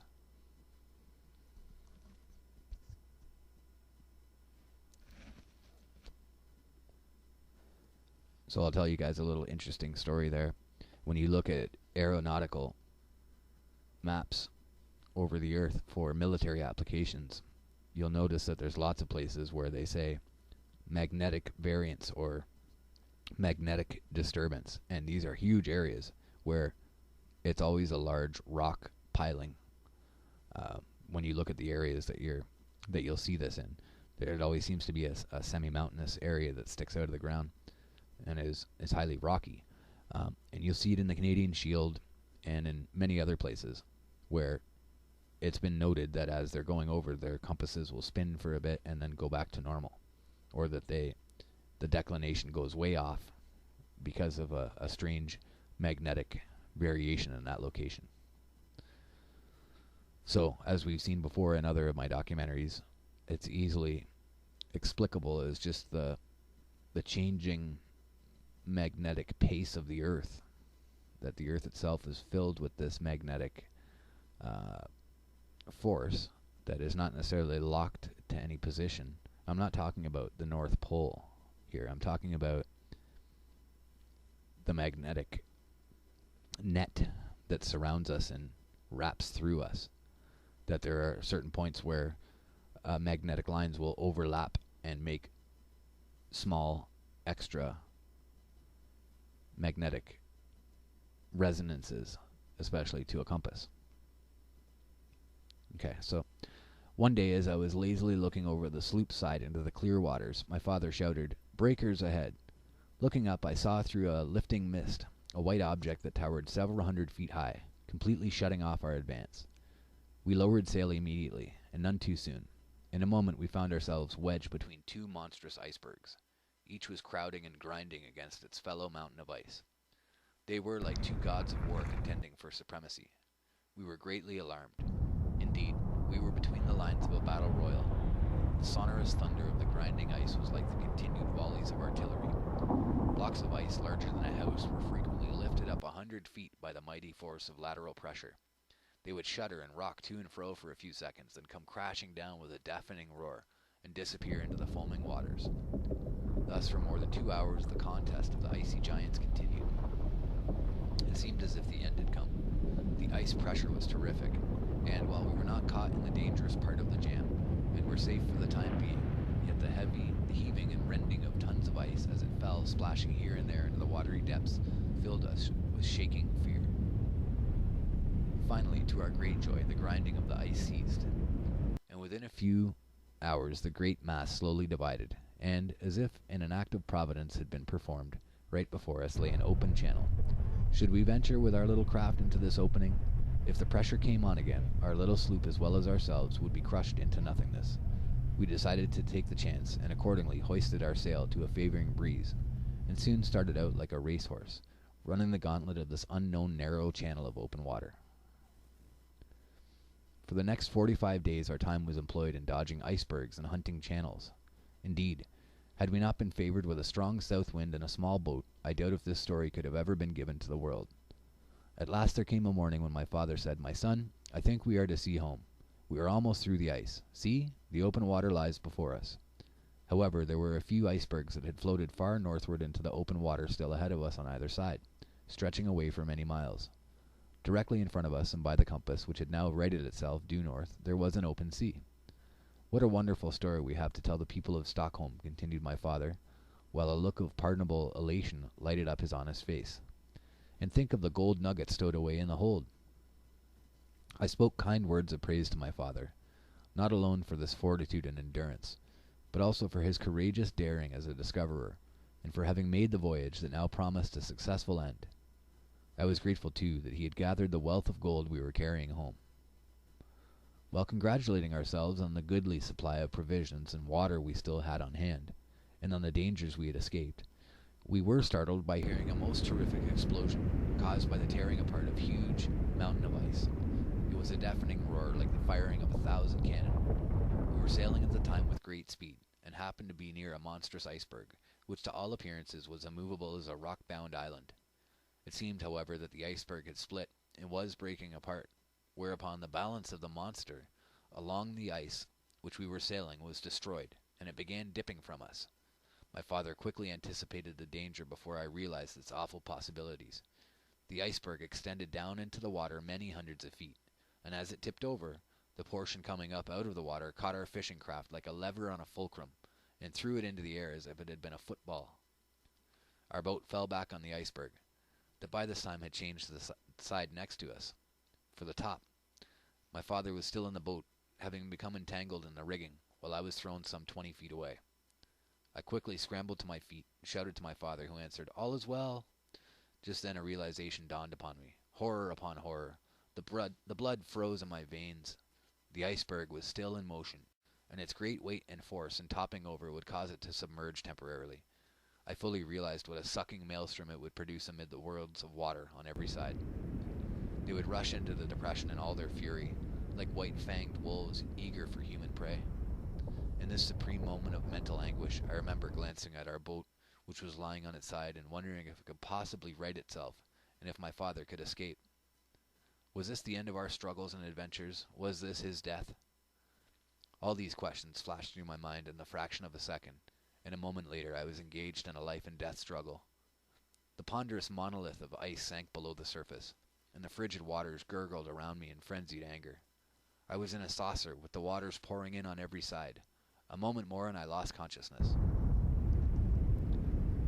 But when I partially recovered my senses, and roused from the swoon of a half-drowned man, I found myself wet, stiff, and almost frozen, lying on the iceberg.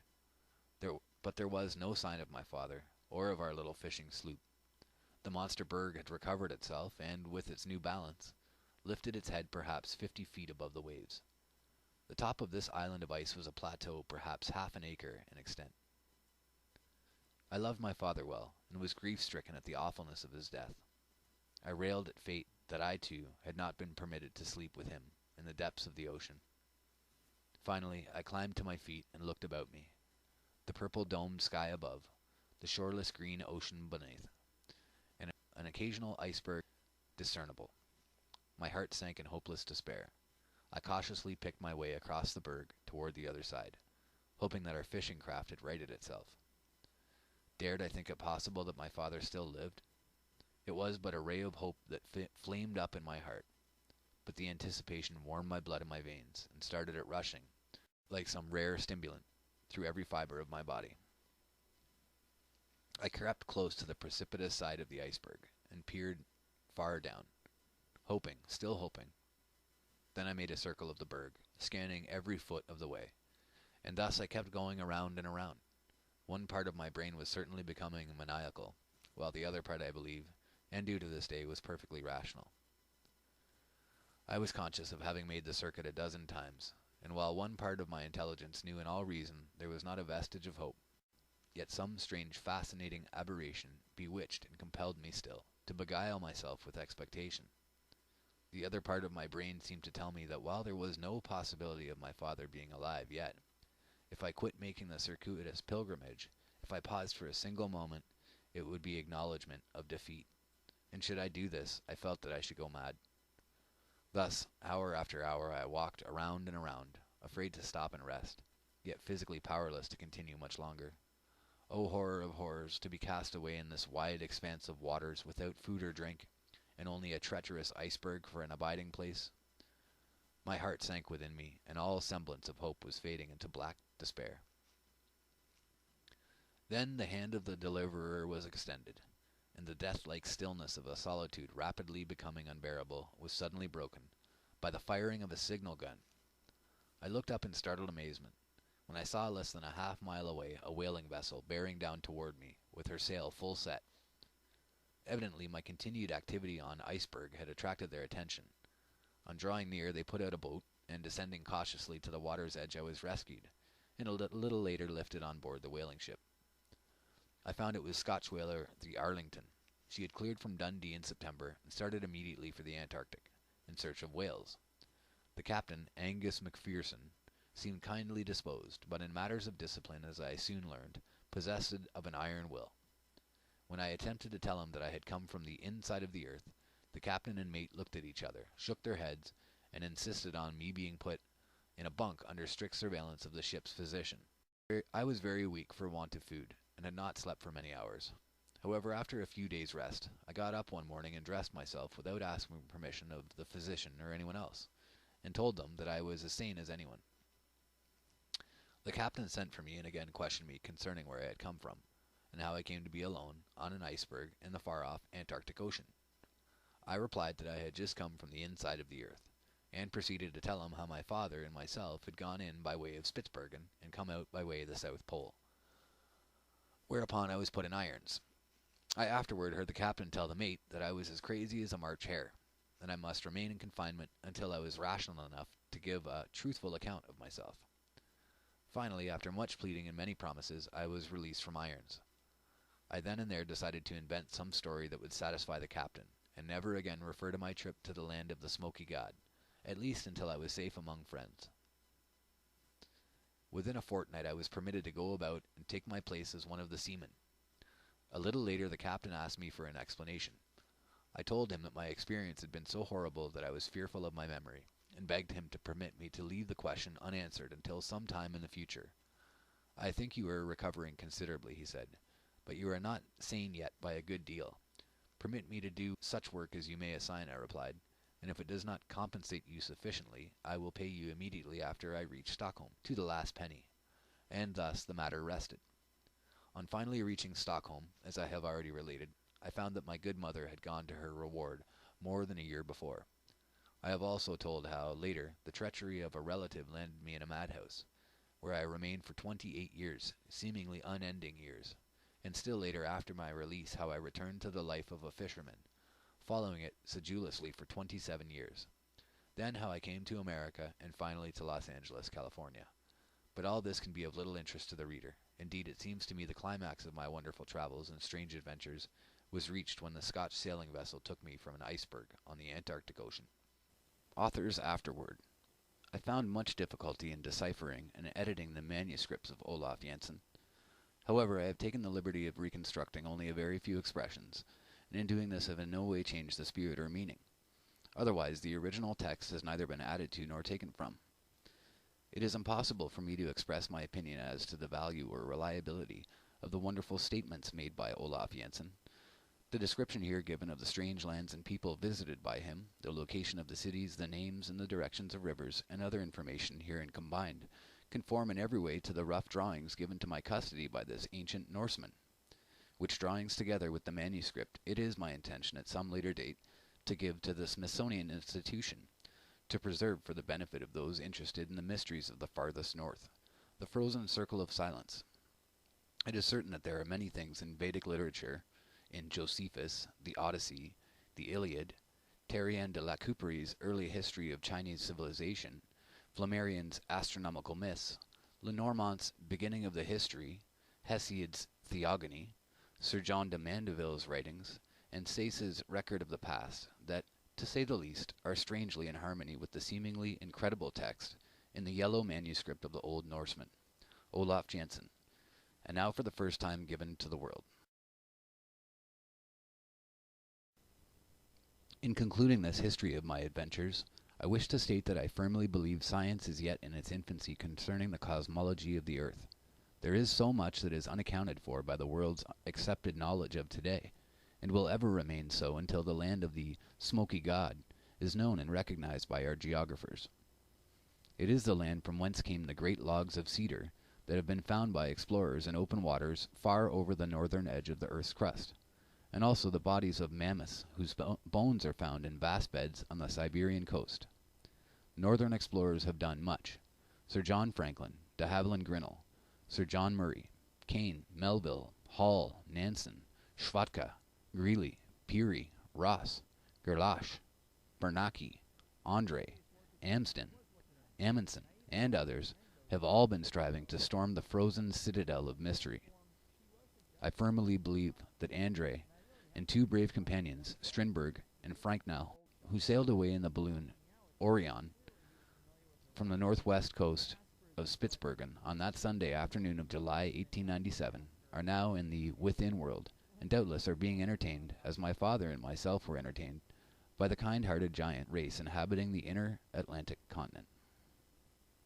Having, in my humble way, devoted years to these problems, I am well acquainted with the accepted definition of gravity, as well as the cause of the magnetic needle's attraction, and I am prepared to say that it is my firm belief that the magnetic needle is influenced solely by electric currents, which completely envelop the earth like a garment, and that these electric currents in an endless circuit pass out of the southern end of the earth's opening, diffusing and spreading themselves over all the outside surface, and rushing madly on in their course toward the North Pole. And while these currents seemingly dash off into space at the earth's curve or edge, yet they drop again to the inside surface and continue their way southward along the inside of the earth's crust, toward the opening.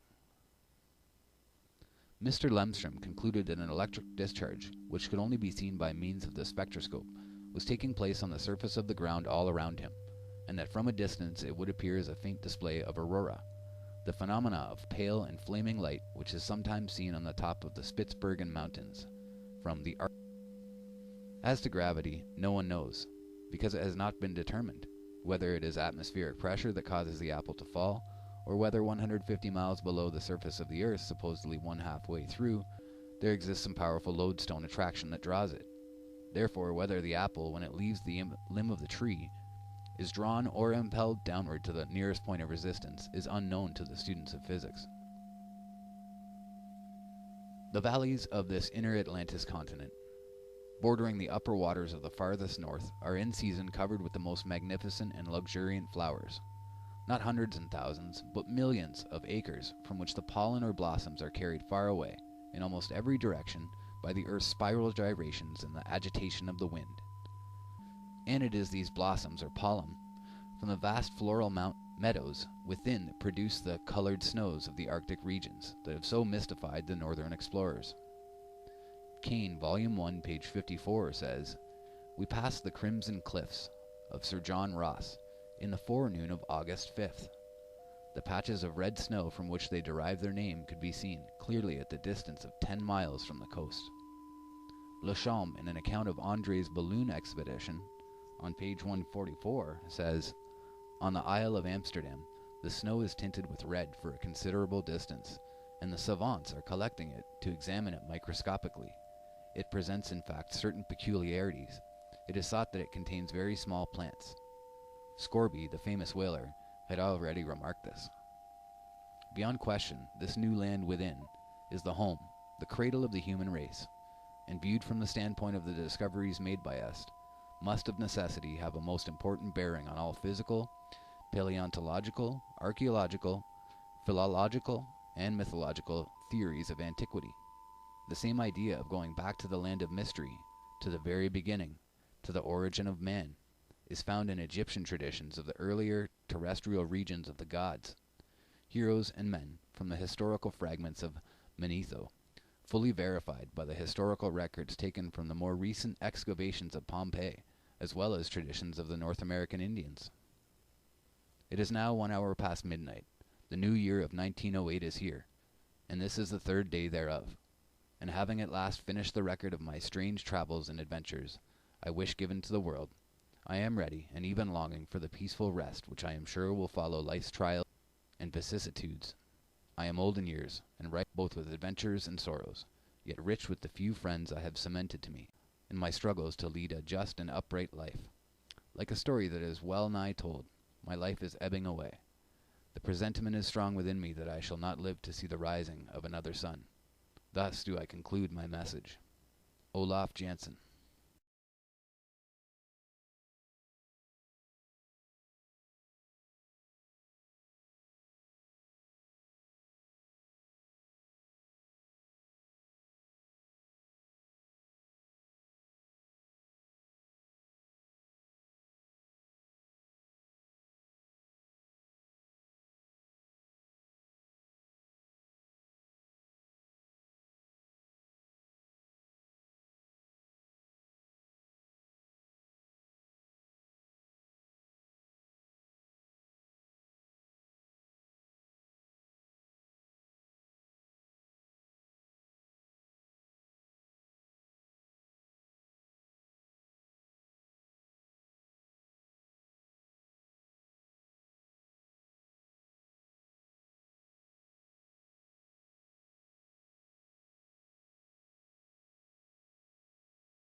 The descendants of those blonde, tall people whose mummies were found in Egypt. That's why they were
Hi guys, so welcome back to Flatwater Flat Earth.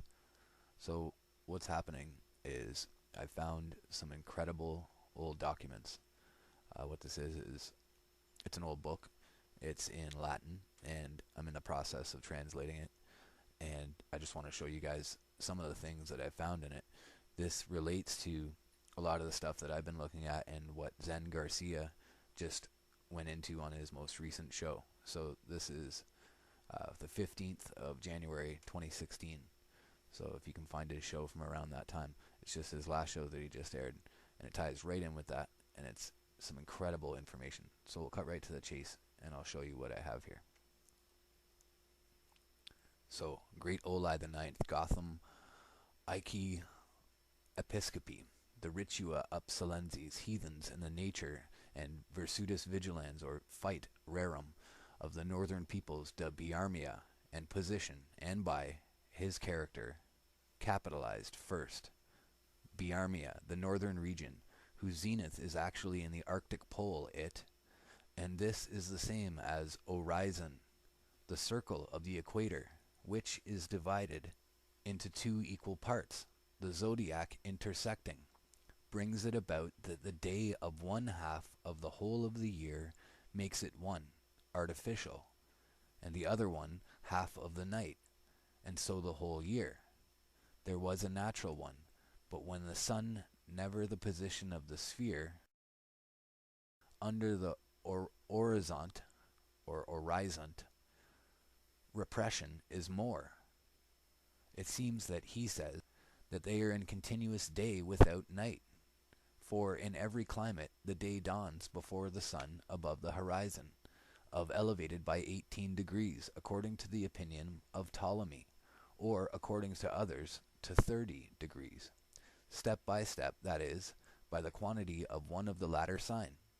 So far it is appropriate to the nature of the philosopher, is the author of the sphere. But what, and added, is naughty nature, which ought to govern the providentiorum universi conservation? For that it would never have the benefit of as broken by the light of nature granted, is perpetually clouds. Obsuscens, he said, there exists a ray of sunlight for the disabled being of virtue, as to consume the vapors that are lifted up, or to clear it cannot be. Therefore he, the air, is clear, nor is there, nor to take days. This he wanted to say. At the opposite position, Pliny rise and Solon, the two great philosophers, Pliny and Solinus, who on account of the sun's light, continuous, maintain presence, all the unbearable heat of the sun in danger, so they and he, rashly condemned by nature itself to each other, protrude too much from the cold to excessive heat, they have gone astray, and the others have achieved the opportunity of making an error. And if the providence of God, interior, pondering the nature and moderation, speaking on the reefs, Biarmia double, whirlpool, impagicent, or not. Moreover, Biarmia, according to Saxo-Zealanders, in Viterior, or in Ulteriorum, Spain, in the mountains of Spain are endless, but harmless snow. Pasqua ferocissima ran hot, or ran riot, burning, skilled among them, impassable forests, and forests abound, most abundant in pastures, by beasts uncommon elsewhere, as is the lower of the book. The animals will be shown, numerous in it, on the river, on account of its natural watercourses, and to the ruin, on a strident, persuranter, foamed volume. So they're talking about the north. This is about the North Pole. All of these things, all these words are describing the people and the plants and the things at the North Pole, and trying to tell a story, but it's not clear because it's so roughly translated. So I'm going to work on it, and it's going to come out much better. But you can already see what it's saying here about natural water courses to the whirlpool, and it actually says whirlpool. So listen to this, there's more. But there are some monstrous ulterior or viterior in Biarmia, monstrous people, the novelty of the approach, and impassable. So it's saying that there's monsters and monstrous people at the North Pole, because Biarmia is the pole. The novelty of the approach, so this is about what Zen was talking about, and insurpassable or insuperable danger, obsusus, it is not easy to mortals have proved. For the major part of the journey is very deep snow. And then it talks about animals. Stags teem, the range of fairy, constantly obsessed, and if anyone wants to overcome deer whose incredible speed, And then it cuts to saying something else about Jugalibus, about a person in Heminger. So we'll cut back to that. It says, so these with incredible speed, these deer whose incredible speed, superb ice frozen to the top crosses. Okay, yeah. So we'll get back to the deer. Jugalibus, whose greatest the store there is, as with the Italians at our asses, I run, he may instruct. Heminger, satyr. Superb ice frozen to the top crosses. She remembers calling Saxo, Meminger, or Heminger, a satyr woods, symbols of wealth, preditum, or predatorum, their mansion held. The king has been tamed, to whom motherus suetize, reaching servarum, course.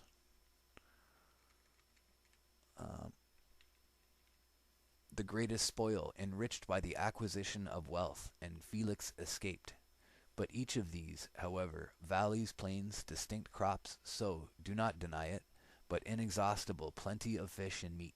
Finding plenty of fish, deer hunting practice ensures that there are great greed, greatly desired function. Now it talks about weapons. So it's giving descriptions of what it's like there, all these different things.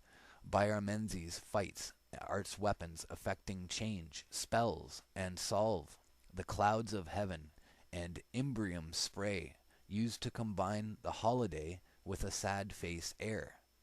Biarmia idolaters, and more, Amaxobii Scythians, and infascinate people better informed.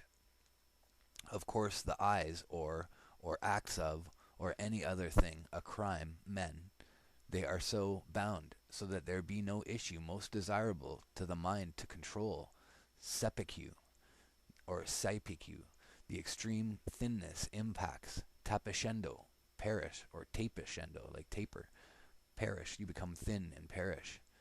Solinus in Africa is of the same Pliny, in his tribal wizards kind of testimony, that should intensify extravagant praise upon beautiful trees, colorful corn, charming children, fine horses and flocks, the pasture, and cultivated in the best, should be destroyed on a sudden. So he's saying it's heavenly, could be destroyed on a sudden, but it is of similar maleficence in their delusion, and something instruments, and S instruments lower narrate.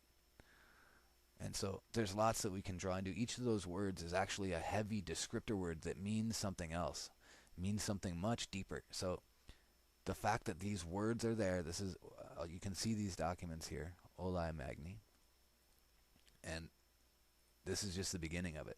So this is where I'm looking into the things that relate to the northern septentrionalis and septentrionalibus, which is the septentrional isles, and that's their description for the center island of flat Earth. So again, starting at the start, the Gothic story of the heathens and the nature of the fight of the northern peoples of Biarmia. Biarmia, the position, and by its character, is first. Biarmia, the northern region, whose zenith, so zenith means the center and above, is actually in the Arctic Pole. And this is the same as horizon, the circle of the equator, which is divided into two equal parts, the zodiac, intersecting, brings it about that the day of one half of the whole year it makes artificial, and the other one half of the night, and so the whole year. There was a natural one, but when the sun, never the position of the sphere, so something's lost in here in this translation. But under the horizont, or horizon, repression is more. It seems that, he says, the author of the sphere, the author of the sphere could mean something else, the author of a book, that they are in continuous day without night. And so this is a man describing from the North Pole, that he says that they are in continuous day without night. And then the other guy is saying, for in every climate the day dawns before the sun above the horizon of elevated by 18 degrees, according to Ptolemy, according to others 30 degrees, step by step.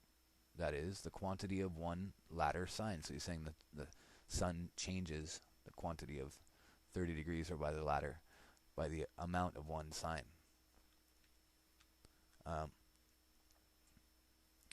And then they're talking about something about the Garden of Eden and about being naughty, and which ought to govern men and sin. And the light of nature is granted. And then it talks about the sun being there perpetually, and yet there being a perpetual mist. Yet there exists a ray of sunlight, being of virtue, as to consume the vapors that are lifted up, or to clear it cannot be.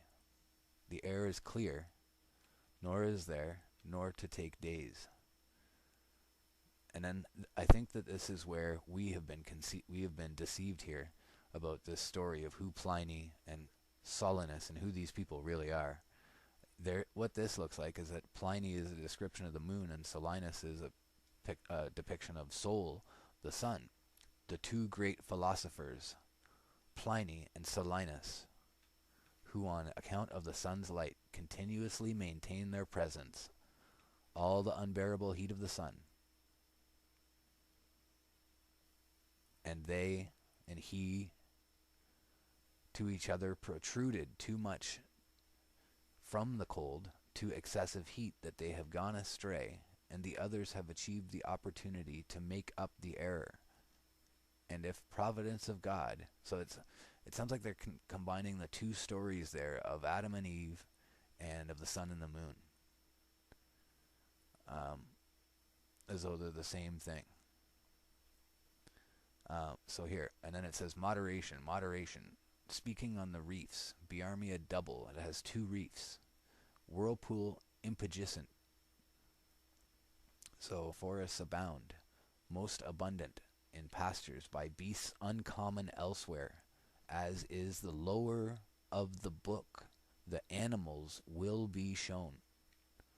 Numerous in it the river, on account of its natural watercourses, and to the ruins, on a strident perserentur foamed volume. So perserentur, it could be on a strident purse run tour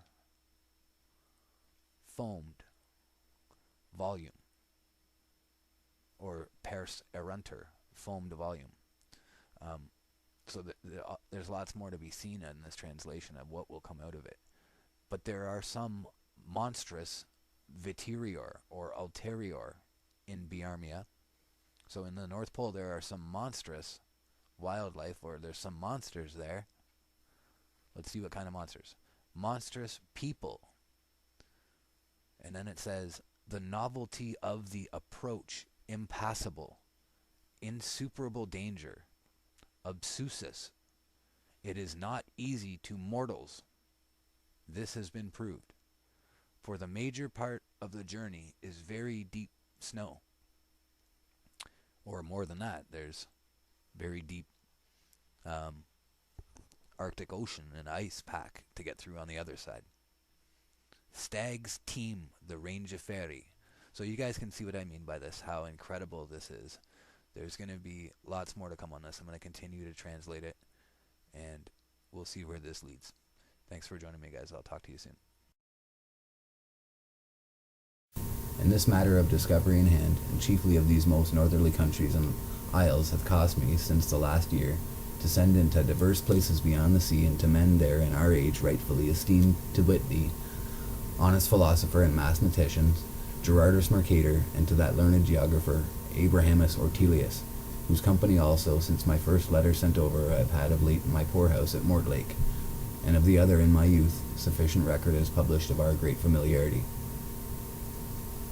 And the chief pith of this chapter will testify the honest and philosophical regards that he had of my earnest request to him, inasmuch as speedily he returned the very principal authority whereupon he fashioned unto us that strange plat of the septentrional islands, that thereby our men, adventurers and discoverers, might understand What account is to be made, credit is to be given to the same description. This then other matter I received from him lately. Folio 265B, April 20, 1577. To the most famous Dr. John Dee, his master and much esteemed patron, at Mortlake on the Thames, near London, with 3 enclosures. The 3 enclosures are some map resources. This is one of them. It's too dark to really see well, but I will include some other ones in this video later on that are much more clear. Folio 266, lines missing. Fearing it would not reach you quickly enough if transmission were delayed, I have written down everything you have about the northern regions, and to these, etc. So Jacobus Schnoinen of Herzogenbusch traveled the world like Mandeville, but described what he saw with better judgment. He wrote in the Belgic language. The ideas about the northern regions, which some time ago I extracted from him, follow word for word, save for where, the sake of brevity or speed, I have translated into Latin, and if not always his words, I have retained the meaning. Note that it is by experience found that near the North Pole in the very dead of winter time is a continual glimmering twilight. At the least, the farther help of light, the moon's recourse above their horizon being not mentioned. So this is on the left here. These are some of the inset additional information that I'll read as needed. In northern Norway, which is called dusky Norway, there are 3 months of darkness during which there is no sunlight but perpetual twilight. I think we all know about this, about the Arctic sun.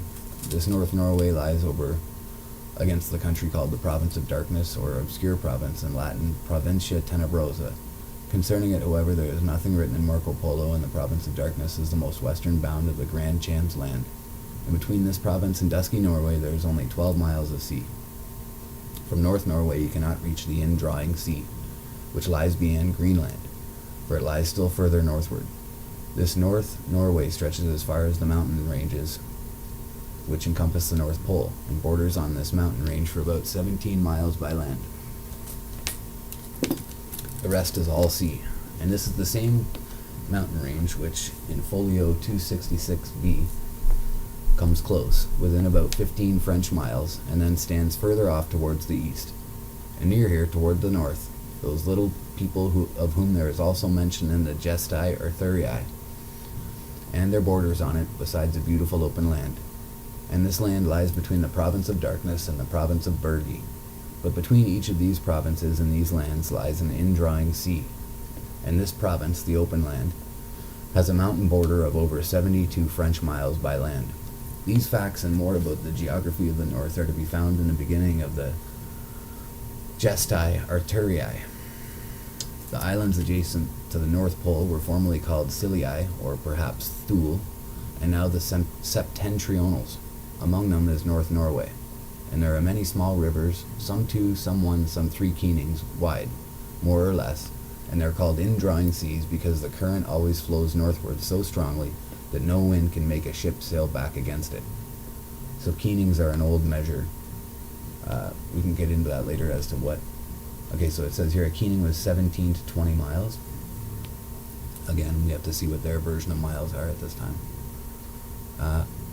So back to the indrawing seas. No wind can make a ship sail back against these indrawing seas, and in these latitudes the mountains reach up to the clouds and are almost all rock bare of vegetation, and it is almost always misty and dull weather, and it is well known that beyond 70 or 78 degrees of latitude there is no human habitation. Moreover, this 78th parallel goes in a circle round the Arctic Pole in the form of a high mountain range. So already so far what we have is landmass at the northern pole that's not like what we've had described. It has an indrawing sea and a huge mountain range which wraps around the entire 78th parallel in a circle around the Arctic Pole. So continuing on now, part of the army of King Arthur, which conquered the northern islands and made them subject to him, and we read that nearly 4,000 persons entered the indrawing seas who never returned. But in AD 1364, 8 of these people came to the king's court in Norway. Among them were 2 priests, one of whom had an astrolabe, who was descended in the 5th generation from a Bruxellensis. One, I say, the 8 were sprung from. those who had penetrated the northern regions in the first ships. That great army of Arthur's had lain all the winter of 530 AD in the northern islands of Scotland, and on May 3 a part of it crossed over into Iceland. Then 4 ships of the aforesaid land had come out of the north, and warned Arthur of the indrawing seas, so that Arthur did not proceed further, but peopled all the islands between Scotland and Iceland, and also peopled Groenland, which is their name for Greenland. So it seems the indrawing sea only begins beyond Groenland. In this Groenland he found people 23 feet tall, that is to say, of the feet with which land is measured. So they correct this as well later on. This is, I think, just a combination of the wrong verbiage here. When those 4 ships returned, there were sailors who asserted that they knew where the magnetic lands were. So where it says here, in this Groenland he found people 23 feet tall, that will be corrected later. It's 4 feet tall, 23 people. Lacuna, Arthur afterwards put on board a fleet of 12 ships, about 1,800 men and about 400 women. They sailed northwards on May 3 in the year following that in which the former ships had departed. And of these 12 ships, 5 were driven on the rocks in a storm, but the rest of them made their way between the high rocks on June 18, which was 44 days after they had set out. More precisely, some of them made their way.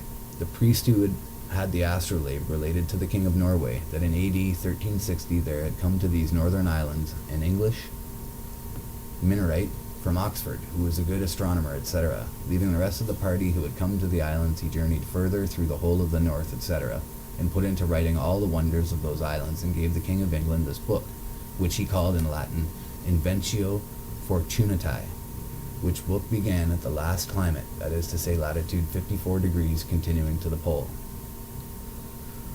This monk said that the mountain range goes round the north like a wall, save that in 19 places the indrawing channels flow through it, whereof the widest is not above 12 French miles across, the narrowest 3/4 miles, and through the narrowest no ship would be able to go. So what we have here is the monk said that the mountain range that wraps around the North Pole goes around it like a wall, but in 19 places, indrawing rivers or channels flow through it. The widest of these is not more than 12 French miles across. No ship would be able to go back against this current because of the rush of the water. The mountain range is surrounded by sea except in northern Norway, where the Norwegian mountain range reaches it for a width of about 17 miles, and right under the North Star, opposite Norway, there lies a fair level land which is uninhabited, where many beautiful, and we lose it here, Lacuna. In the east there stretches out an arm of land which is nearly all wooded, and narrows continually. The farther north, ? The more so that it is not more than 1 mile wide where it meets the mountain range. Otherwise no land touches the circumference of mountains anywhere, but in many places the sea is so narrow that one can see the far side. Pardon me. And the mountain range covers a breadth of 8 miles, ? And in the whole circle, said the Minorite, there is no habitation except on the east side, where in that narrow land already mentioned there were 23 people not above 4 feet tall, whereof 16 were women. This monk said that in 2 other places further inland he found a great piece of ship's planking and other balks which had been used in big ships, besides many trunks of trees which at some earlier date had been hewn down, so that he could say with certainty that there had formerly been habitation but the people had now gone, and that the country where they, the pygmies, I believe he means, lived was more than 6 degrees broad, that is to say 20 days' journey, and no one could cover the distance on foot, and it was 10 degrees long, that is 33 days' journey. Also there lay there, said he, an indrawing sea of 5 channels, gathered together, which came through the mountain range out of the 19 channels mentioned. And in this indrawing sea is 12 French miles wide, and measures across about 4 days' journey.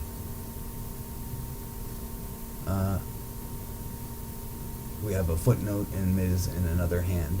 Hugo de Hibernia, the Minorite. So that's the name of the gentleman. Note that diverse places like these northern isles are almost within a keening of the mainlands opposite to them, but in no place does it touch.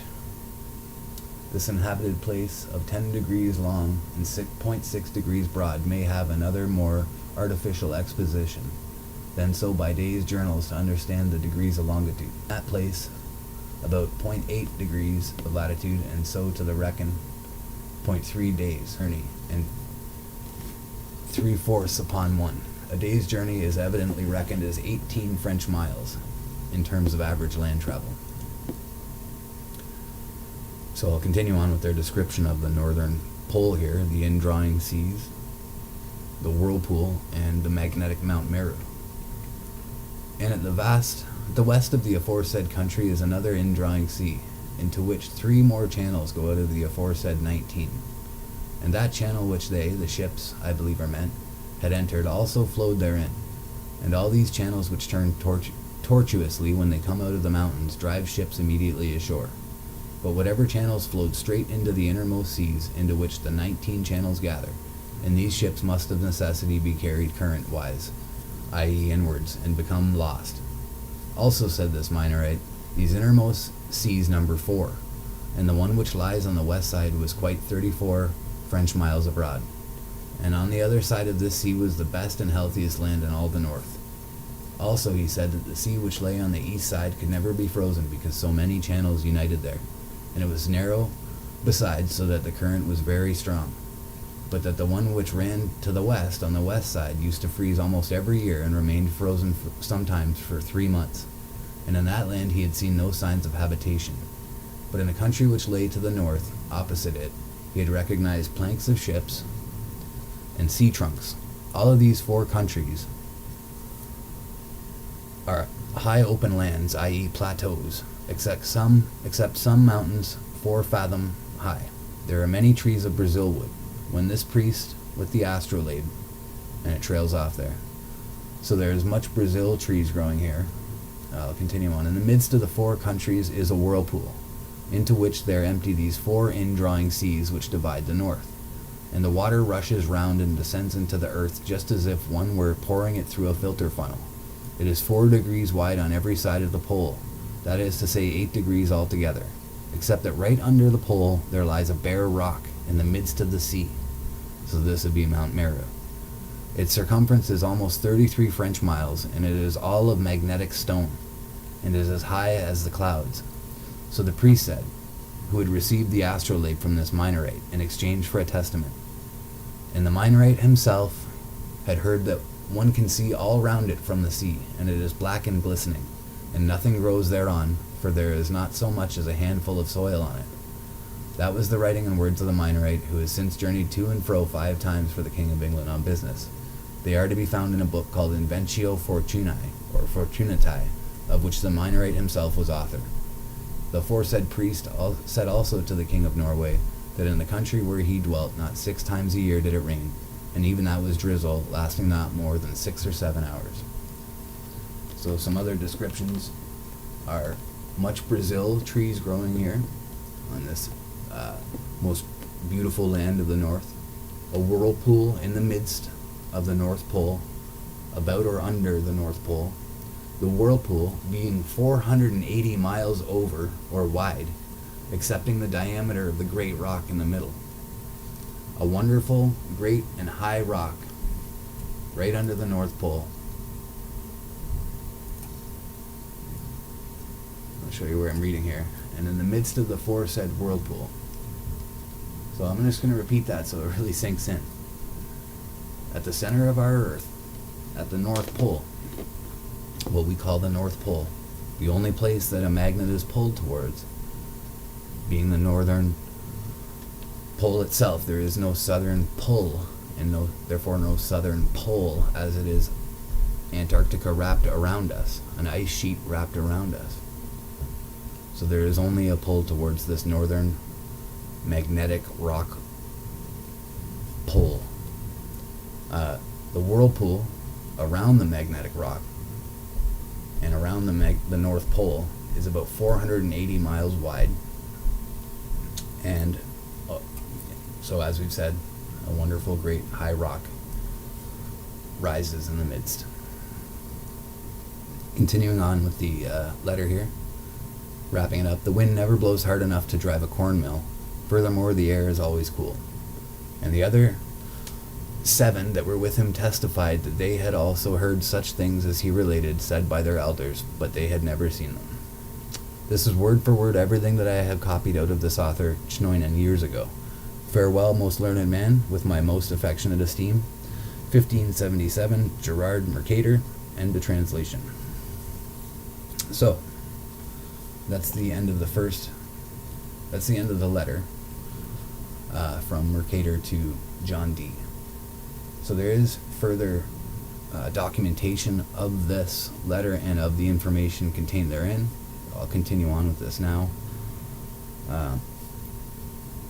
to show you, to lend credence to the flat earth model and to lend credence further to this story as well, to show that it's not just from one letter or from one source.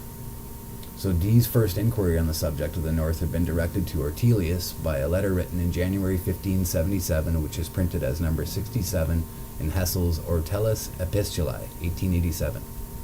In this letter, the writer recalls that his friend had indicated the general expectation of Arctic discoveries from the British people, a matter which he himself had pressed long ago, 1553 to 1556. He was now urging, indeed insisting, that further attempts should be made, and he goes on to mention his researches into what the ancients had said and done in respect to this voyage, as well as his recent preparation of a new nautical manual for the sailors. But his particular inquiry at the moment was for the authority that Ortelius had used for inserting the names of Cape Paramantia, Los Jardinos, and some others on the north coast of North America, names which appeared on no other map. He begged for an immediate answer, for our people are already maturing their plans for the northern seaboard.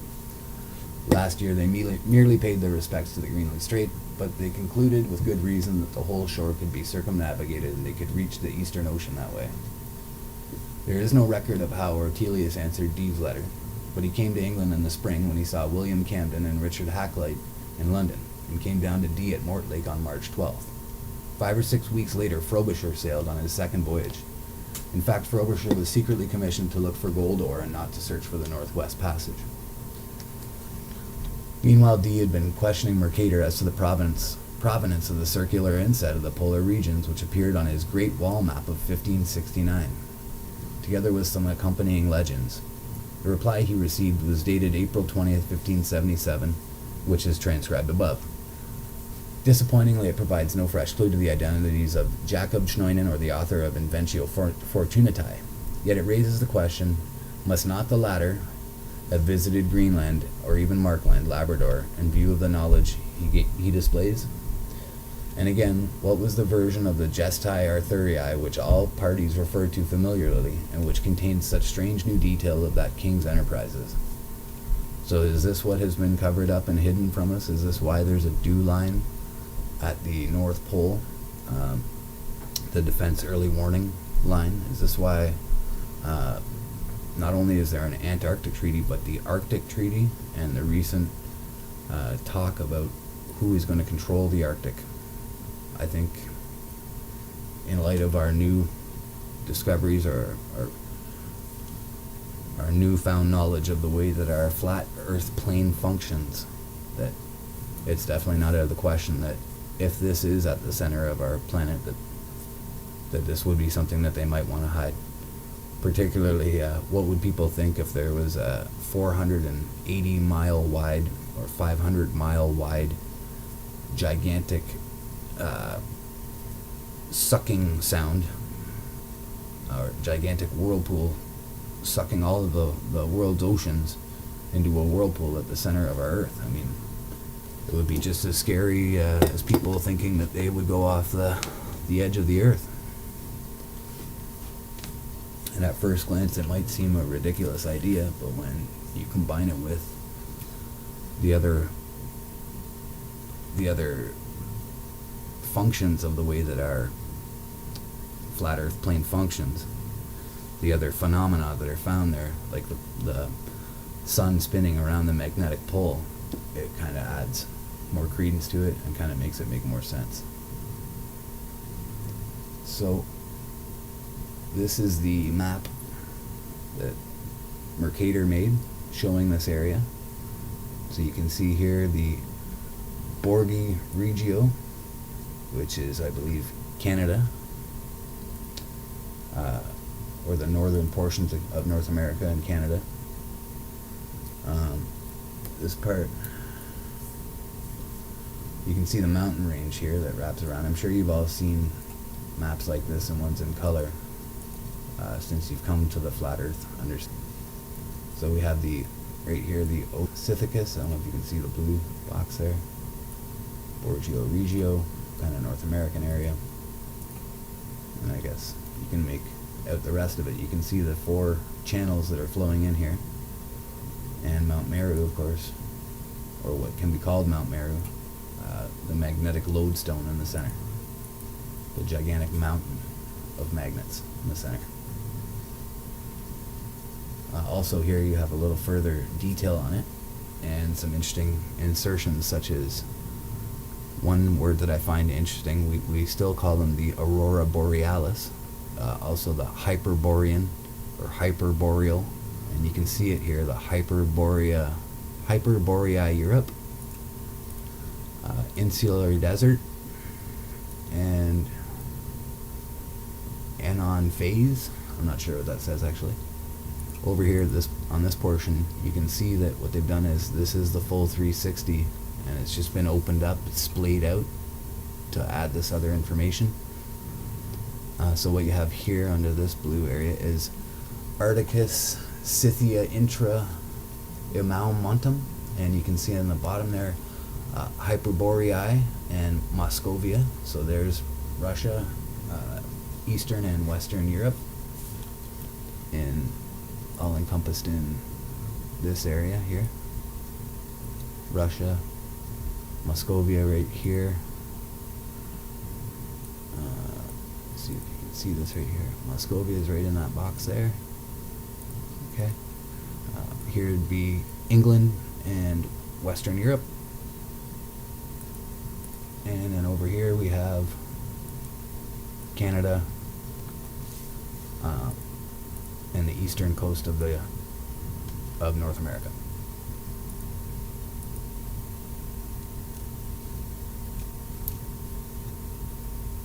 So all we have, I'm going to continue on now with some further writers who've spoken about this to add credence to this story, that there may actually be a giant hole at the center of our Earth sucking in the oceans.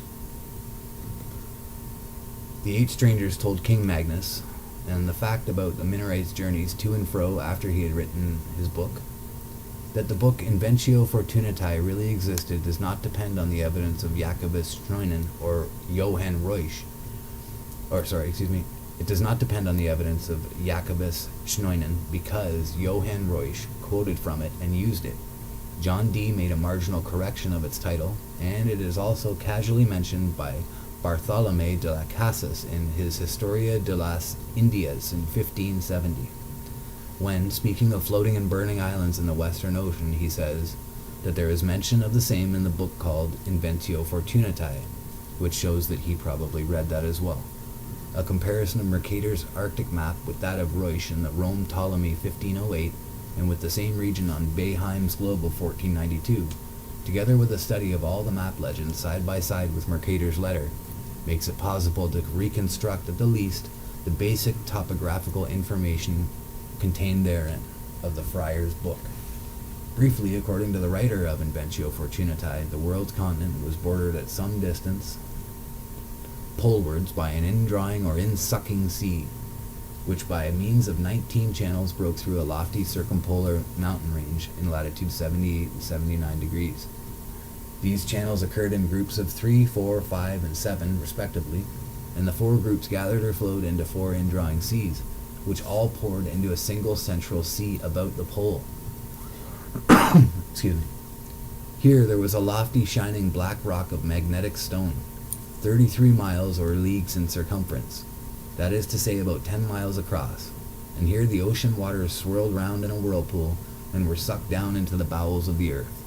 The 4 indrawing seas separated 4 land areas, of which 2, as Mercator and Reusch agree, were inhabited, and 2 not. Mercator puts pygmies or scralings in one of them. Reusch puts a people called Erumphii, or Arumphali. who appear also in one of his imaginary Atlantic islands, Fel Aramfeli alas Chibes. Beheim, although he shows 19 or perhaps only 18 channels leading from the main ocean and gives some vague indication of the high mountains, does not completely separate two of the four land masses, while the pole is masked by the metal axis of his globe. The general resemblance of his outlines is apparent. So the legends on Reusch's map run as follows. We read in the book De Inventiae Fortunatae that beneath the Arctic pole there is a high rock of magnetic stone 33 German miles in circumference. The indrawing seas around this rock flowing in as if in a vessel that lets water down a hole, i.e. a funnel. There are 4 surrounding islands, of which 2 are inhabited, but they are bordered by huge mountains 24 days' journey across, which forbid human habitation. Here the indrawing sea begins.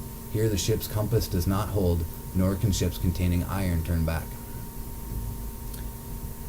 In note 1, the high rock is said to measure 33 German miles, units which are 4 times the French miles of the Mercator letter, while the latter on his map writes 33 leagues. This is typical of the current confusion as to measures of length at the time. Mercator, besides, merely calls the rock lofty and black without reference to its magnetic quality, for he had his own theory about the location of the magnetic pole. Reusch's reference to the upsetting of the magnetic compass may have arisen from his own actual experience of its great variation in the Labrador region, and he also appears to have put his own interpretation on this, and onto the fact that the ships could not turn back once in the indrawing seas. So we'll continue here. Touching the description of the north parts, I have taken the same out of the voyage of James Schnoinen of Hartseven Busk, which allege certain conquests of Arthur, king of Britsine, and the most part, the chiefest things among the rest, he learned of a certain priest in the king of Norway's court in the year 1364. This priest was descended in the 5th generation from them which King Arthur had sent to inhabit these islands, and he reported in the year 1360 a certain English friar, a Franciscan, and a mathematician of Oxford came into these islands, who, leaving them and passing further by his magical art, described all those places that he saw, and took the height of them with his astrolabe, according to the form that I have set down in my map, and as I have taken it out of the aforesaid Jacob Schnoinen. He said that those 4 indrafts were drawn into an inward gulf or whirly pool, with so great a force that the ships which once entered therein could by no means be driven back again, and that there is never in these parts so much wind blowing as might be sufficient to drive a corn mill. Geraldus Cambronales hath certain words altogether alike with these. Hakluyt follows his translation with a further testimony taken from a summary which Dee had drawn up from Mercator's letter for the information of the Queen. Anno 1360, that is to wit, in the 34 years of the reign of the triumphant King Edward III, a friar of Oxford, being a good astronomer, went in company with others to the most northern islands of the world, and there leaving his company together, he travelled alone and purposely described all the northern islands, with the indrawing seas and the record thereof. At his return he delivered to the King of England, the name of which book is Inventio Fortunatae, Alter Fortunae, qui liber incipe agradu 54 usque ad polum. Sorry, I don't speak Latin, I'm just doing my best with it, bear with me. Which friar for sundry purposes after that did 5 times pass from England thither and home again. Mercator has 4 further inscriptions placed on the map itself, which are of assistance in distinguishing the great polar islands described in the letter. They read as follows. This channel has 5 mouths, entries, and because of its narrow, swift current, it never freezes. Here live pygmies at most 4 feet tall, who are like those in Greenland called skraelings. This channel is entered by 3 mouths and remains frozen for 3 months every year. It's 37 leagues long. This island is the best and healthiest of the whole north.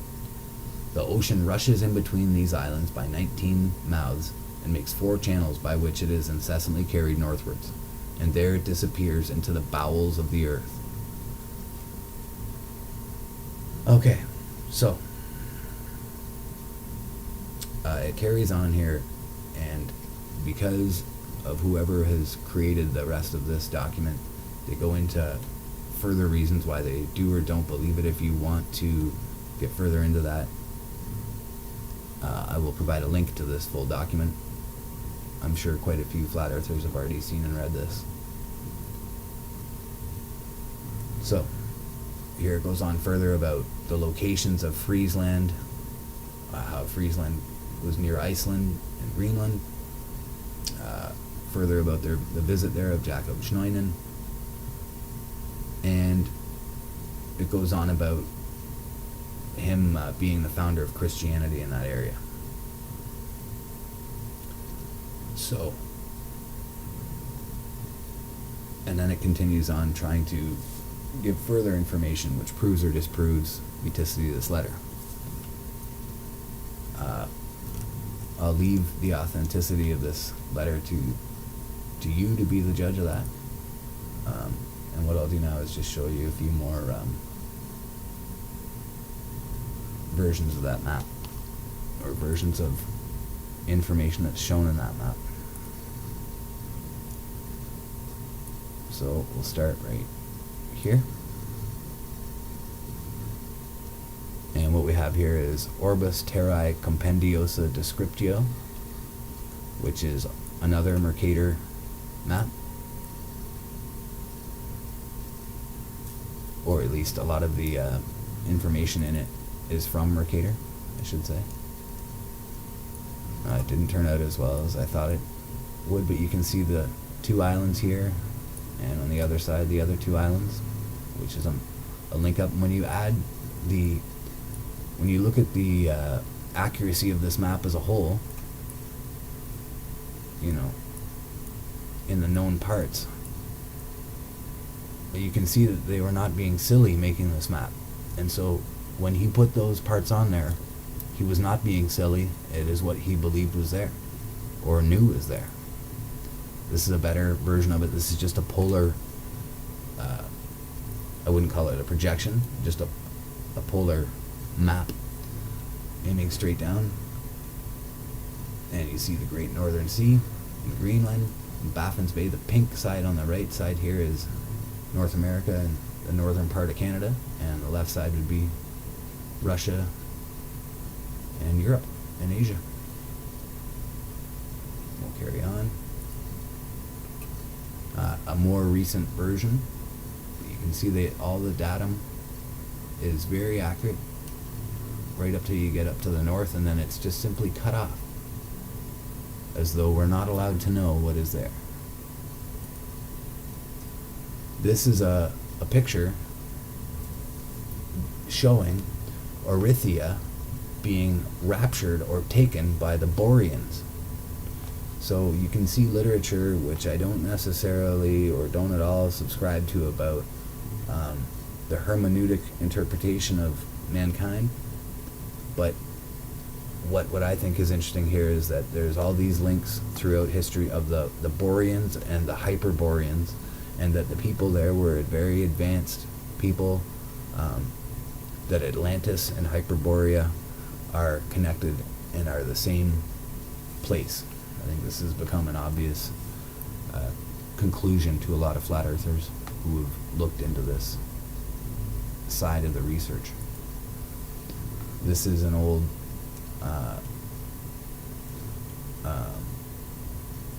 Indian, or from India, or from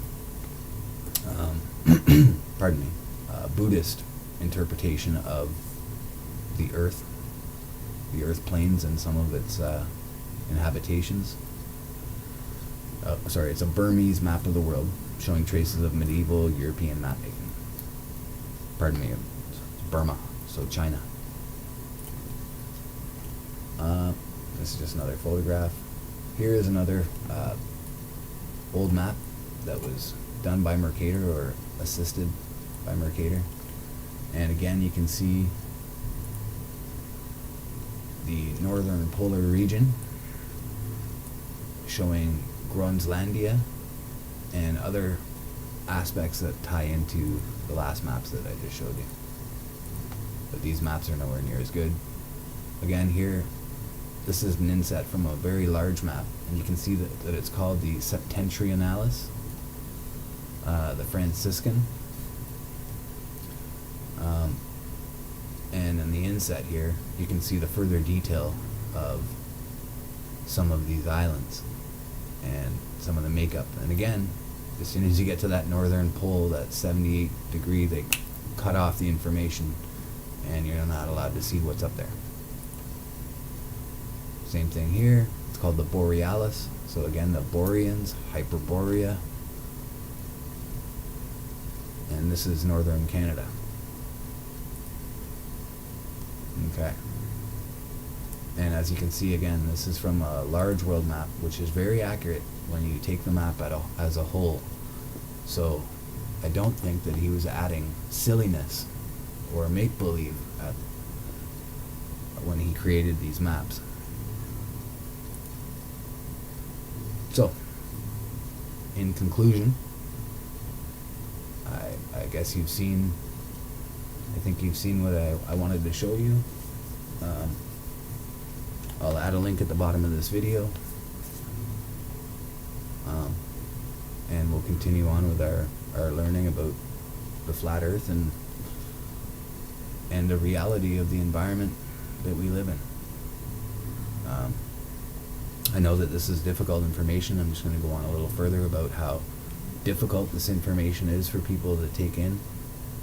I've been talking about this stuff with a lot of people, and I see that our indoctrination, because of it beginning at and before our birth, because of us being so indoctrinated since birth, it takes people months, literally months of conscious and subconscious reiteration of this information to come to the conclusion that they are at a flat earth. I love the quotes from the Zetetic Astronomy of Samuel Rowbottom, where he talks about that if people don't know that the earth is flat, it's merely from a lack of knowing about all of the information. Of course, everyone who knows and is a flat earther knows that it's very simple and very easy once they know. You know, water being level is a showstopper.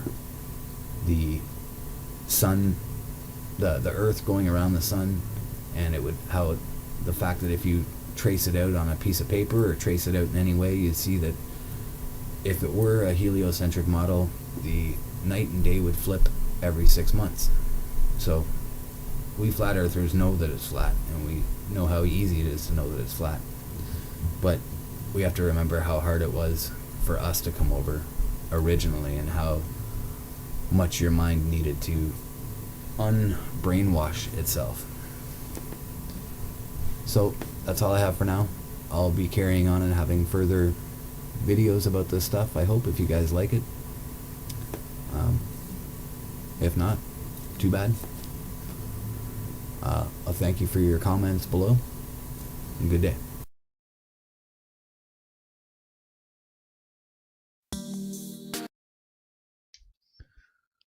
This is a book about the dawn of human civilization. It goes back to a historical period called the Neolithic, the Chalcolithic era. It reflects the story of the oldest civilization known in Europe, called by the broadest term Ancient Europe. This book represents a sensational discovery about the oldest known inhabitants of ancient Europe, whose ethnic name has come to us through the classical ancient writers such as Homer, Herodotus, Pythagoras, Plutarch, and many others. It tells us the story of the rediscovery of ancient Thrace and the people who were called from times immemorial simply the Thracians. These people were known to Herodotus as the most numerous ethnic group, second only to the Hindus, and to Homer, who wrote his Iliad, as people who reminded him of the gods. I will leave most of the story for others to tell, namely the archaeologists and the historians of the ancient past. My part to tell is only the smallest, yet it must be the most glorious, for it is about one aspect of the lives of these ancient people, the Thracians, that makes them a most unique ethnic group among their neighbors, when all things are taken into consideration. Our modern understanding of history shifts and changes faster than ever these days with the advent of the internet communications era. The reason is apparent: unprecedented free and unhampered access to multiple global information streams, allowing the broadest ever data harvesting and source analysis. Such unique new possibilities are especially relevant to the researching of the most ancient history of the world, since access to the most ancient and unique document sources of the past had also been the hardest to get in previous years, for multiple reasons of various nature. This book redefines what most archaeologists and historians classify today as the prehistoric era, named so to denote a period of time lacking yet a system of writing, and thus signifying that a historical record had not yet been possible. And since this book identifies and decodes writing on artifacts from this time period, making it now historic due to the proven existing written historical record, it shifts the known boundaries of the prehistoric era to at least a couple of millennia earlier in time. Furthermore, from the prehistoric texts decoded in this book, it becomes quite clear that the people who inscribed them were neither prehistoric nor primitive, contrary to the many so-called scientific models of the ancient past, but demonstrated highly sophisticated levels of thought expression, anticipated by modern science for a much later period of modernity. Exactly because of the above, this book may appear quite threatening and paradigm-shifting for some present scientific, historical, archaeological, and anthropological dogmas. Thus, it may trigger negative reactions and oppositions by those readers who remain unprepared for significant set of mind changes, and by those former authoritative figures in science who would rather deny this unique discovery than lose their personal scientific ground and territory. This must not come as a surprise, as it is inevitable that the conclusions resulting from a discovery of this nature will actually turn quite a few basic assumptions in modern science upside down, i.e., unless we understand that things have long been head down and now, being turned around once more, they will actually assume their due and rightful position.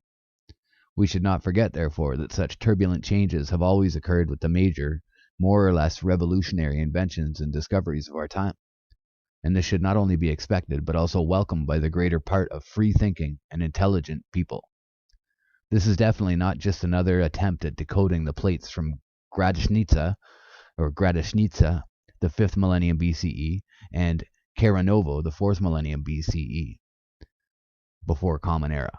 This book makes all the difference compared to all previous decades of works, presenting various already discarded suggestions, interpretations, and presumptions, and on and on and on, all failed attempts at decoding any of the engraved signs upon the plates, or even making informed guesses about their meaning. For the first time ever, in the scientific discourse laid out in this book, you will find the complete and final scientific decoding of each and every one of the pictographic signs upon both tablets, and the consequent results are, the least to say, unprecedented and sensational.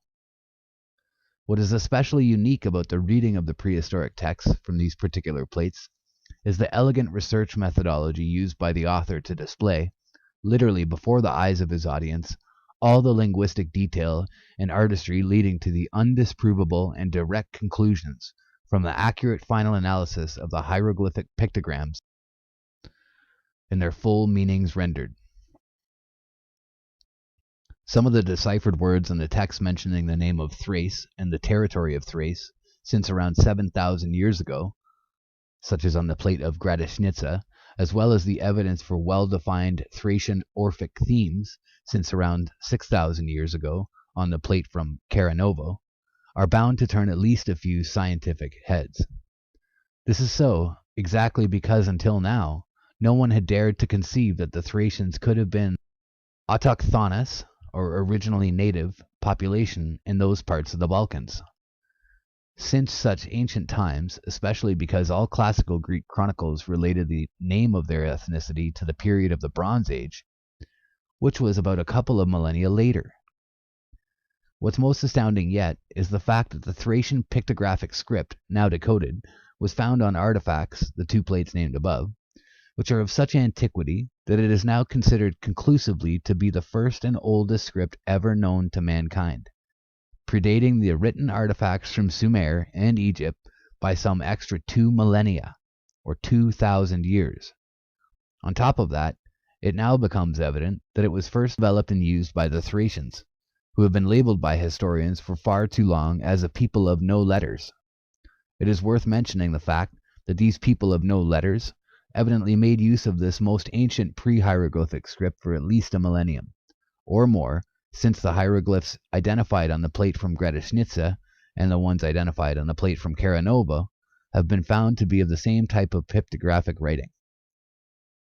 Therefore, it is very likely that a number of other findings from the same period, which have so far been defined as decorative artifacts, may also turn out to be literary documents, written in the same Thracian script.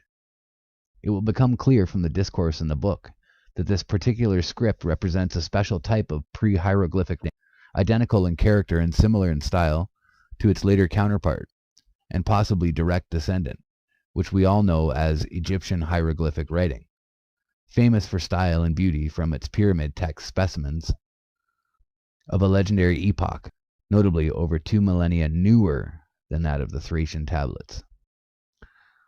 Some experts in the field may actually be so unprepared for a surprise of this magnitude that they may wish the plates were a fake, specially fabricated by an interested party. Luckily, however, the plates from Gradishnitsa and Karanovo are not a new discovery, but have been around for several decades and have been thoroughly tested by experts, and their genuineness, as well as accurate dating, have been certified. There have been hints and doubts about the possibility of identifying early pre-writing patterns upon them on numerous previous occasions. However, none such have been agreeably identified or decoded until this present final success. Analysis by authoritative sources have been done in the past, searching for similarities between the signs on the plates and other already known ancient scripts like Linear A, while the findings of others categorically rejected any notion that the signs represented a writing system at all, since they could not identify patterns of repetitiveness in the engravings, which could be the hallmark of any known linear writing system. Notwithstanding their differences of opinion about the nature of the artifacts themselves, however, most writers have agreed that if a type of writing was to be indeed identified on the above named plates, this could bring about a dramatic shift in our modern understanding of the ancient world. Well, mine is the privilege to announce that in the course of my present research, the ancient Thracian script has now been finally decoded, and the results are unprecedented and sensational.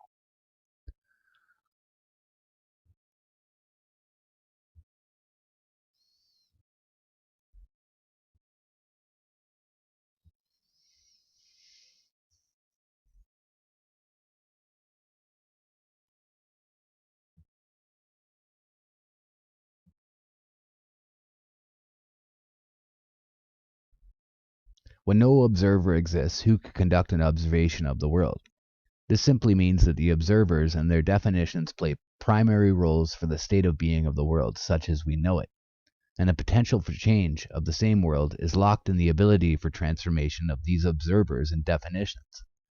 This is a theorem of irrevocable validity and extraordinary existential proportions for each and every one of us, simply because we are the observers in the individually visible world, or rather worlds, of our own lives, whatever the depth or multidimensionality of that state of being of ours may be.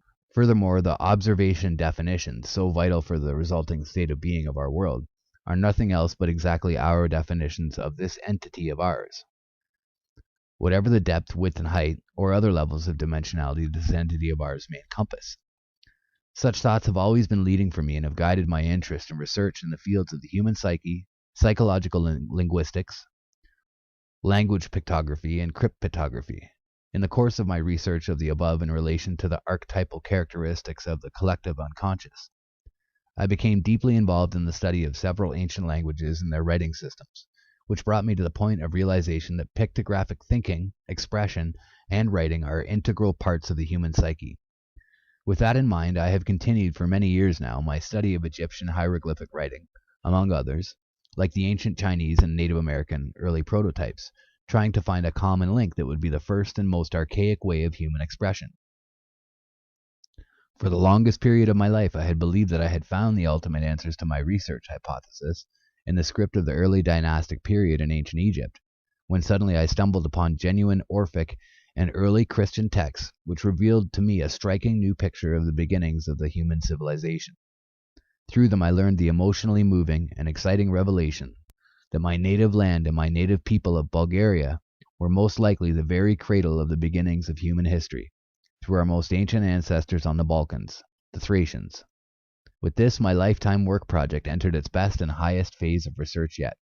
Finally, after everything said and confessed to this point, it's about time to reassure my readers in the practical value of all the conclusions and research methods in this book.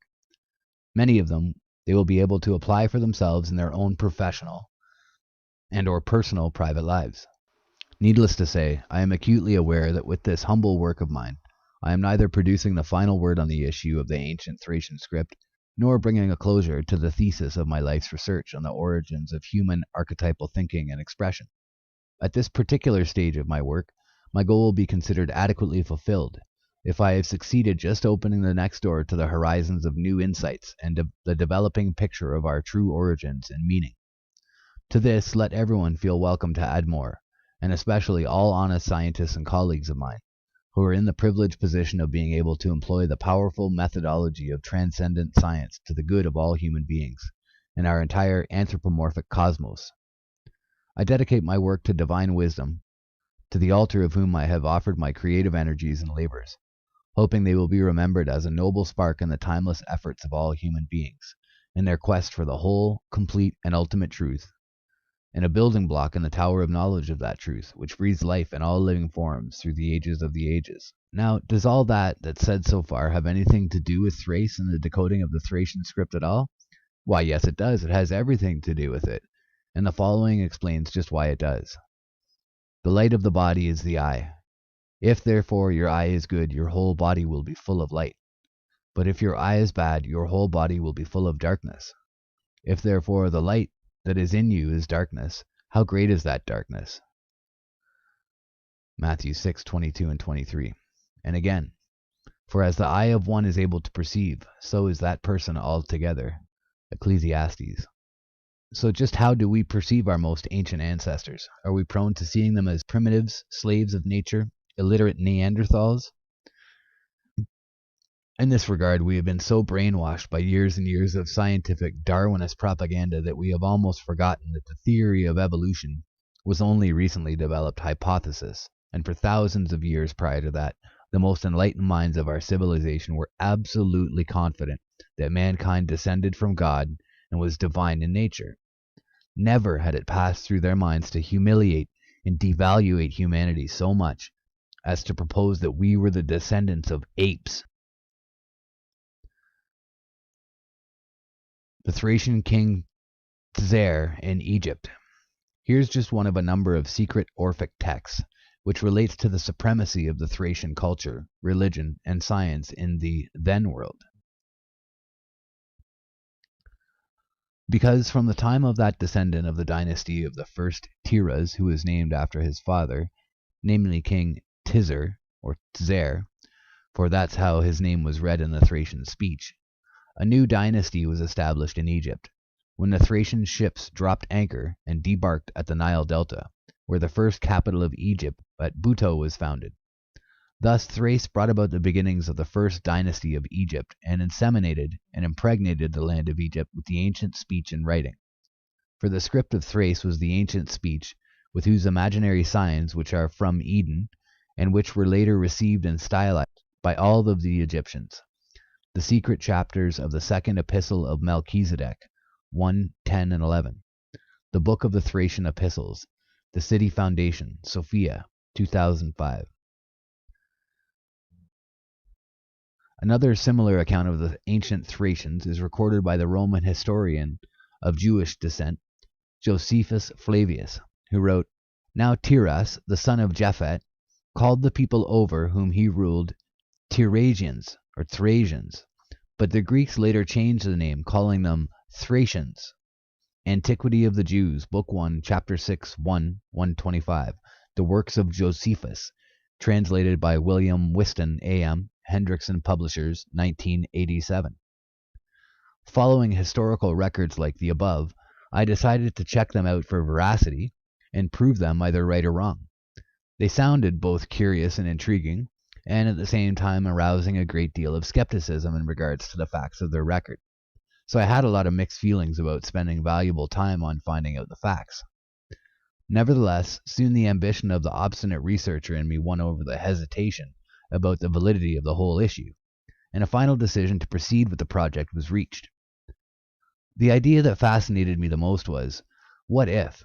What just if the above obscure pieces of record about the Thracians proved to be a sound historical fact? This could change the whole picture of what we think we know about the earliest inhabitants of Europe. The Thracians. It was definitely worthwhile checking it out. After all, these same ancient Thracians were most likely the common ancient forefathers for the largest part of the whole continent of Europe. So the question I placed at the start of my research was the following. Was there anything in common between any ancient text ever found on artifacts in Egypt and any artifacts ever found in the land of ancient Thrace, most of which is in modern Bulgaria? My problem was knowing where to begin, or what to begin with, for that matter. One major thought kept pressing in, as the possible clue. Well, let's begin with the Thracian king Zer. To do that, I had to search for any registered events of an expedition, according to my source quoted above, of a king of such a name in the early texts of ancient Egypt.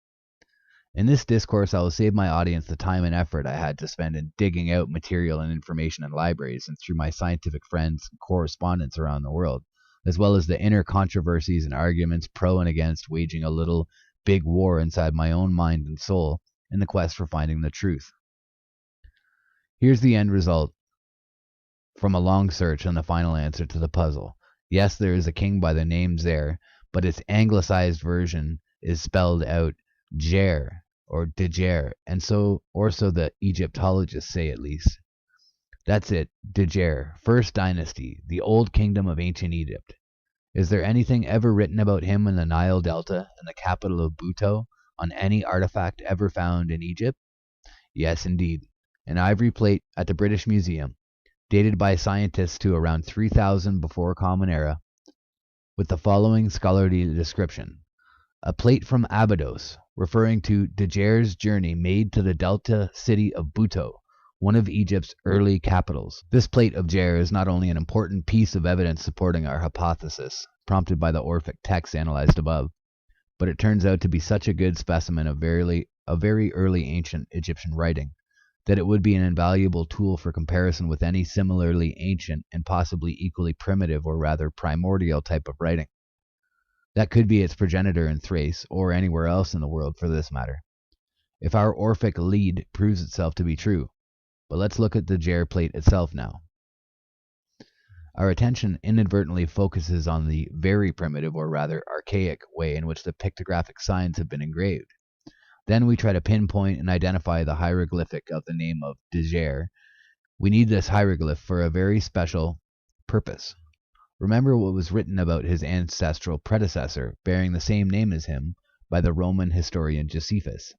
Now Tiras, i.e. Djer, the son of Japhet, called the people over whom he ruled Tiresians, but the Greeks later changed the name, calling them Thracians. Antiquity of the Jews, Book 1, Chapter 6, 1.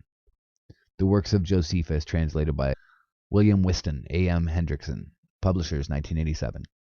Now, if we have correctly pinpointed the source and found out the ancient hieroglyph of the name of Djer, now judging from the above quote from Josephus, it could mean only one very important thing for our whole research. We have found the ancient hieroglyph, meaning not only Djer, but also Thracian and Thrace, for according to Josephus, they are all but derivatives of that king's name.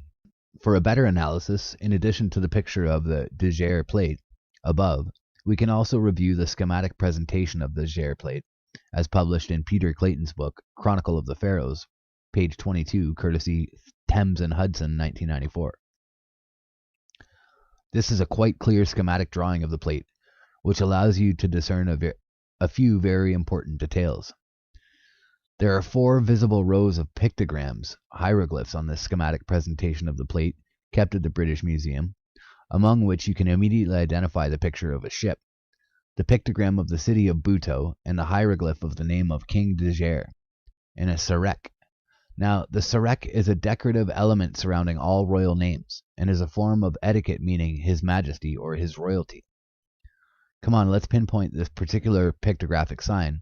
Let me help you some. Look in the upper left corner of the plate. Here it is, the invaluable Djer sign in the sarek. And what you see is up in the top left here with this bird.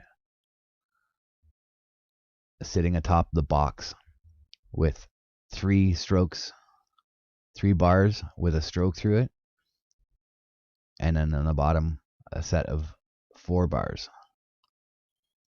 And as we already know from all said in this book so far, this is also the hieroglyph for Thrace and Thracian. It is not quite clear why this particular hieroglyph is found in one spot of the same text, drawn this way, and it appears as 4 T's, and in another way, that way, where it's 4 T's with the bar across midway. Not even mentioning the fact that it is also found in other texts from ancient Egypt, where it has been drawn in a variety of other versions, like the following few. 4 bars with a dash in the center, 4 bars with a dash in the center italicized with a bit of an edge on the end of it, 4 bars with a dash through the center and turned on a 45-degree angle, 3 bars that end up looking like pylons or skinny pyramids, 3 bars that are pylons or pyramids with a bar across the top, or 5 bars with a bar on top. One explanation may be that in ancient Egyptian writing, these varieties add specific attributes to the main ideogrammic or ideogrammic or phonetic value of the pictogram.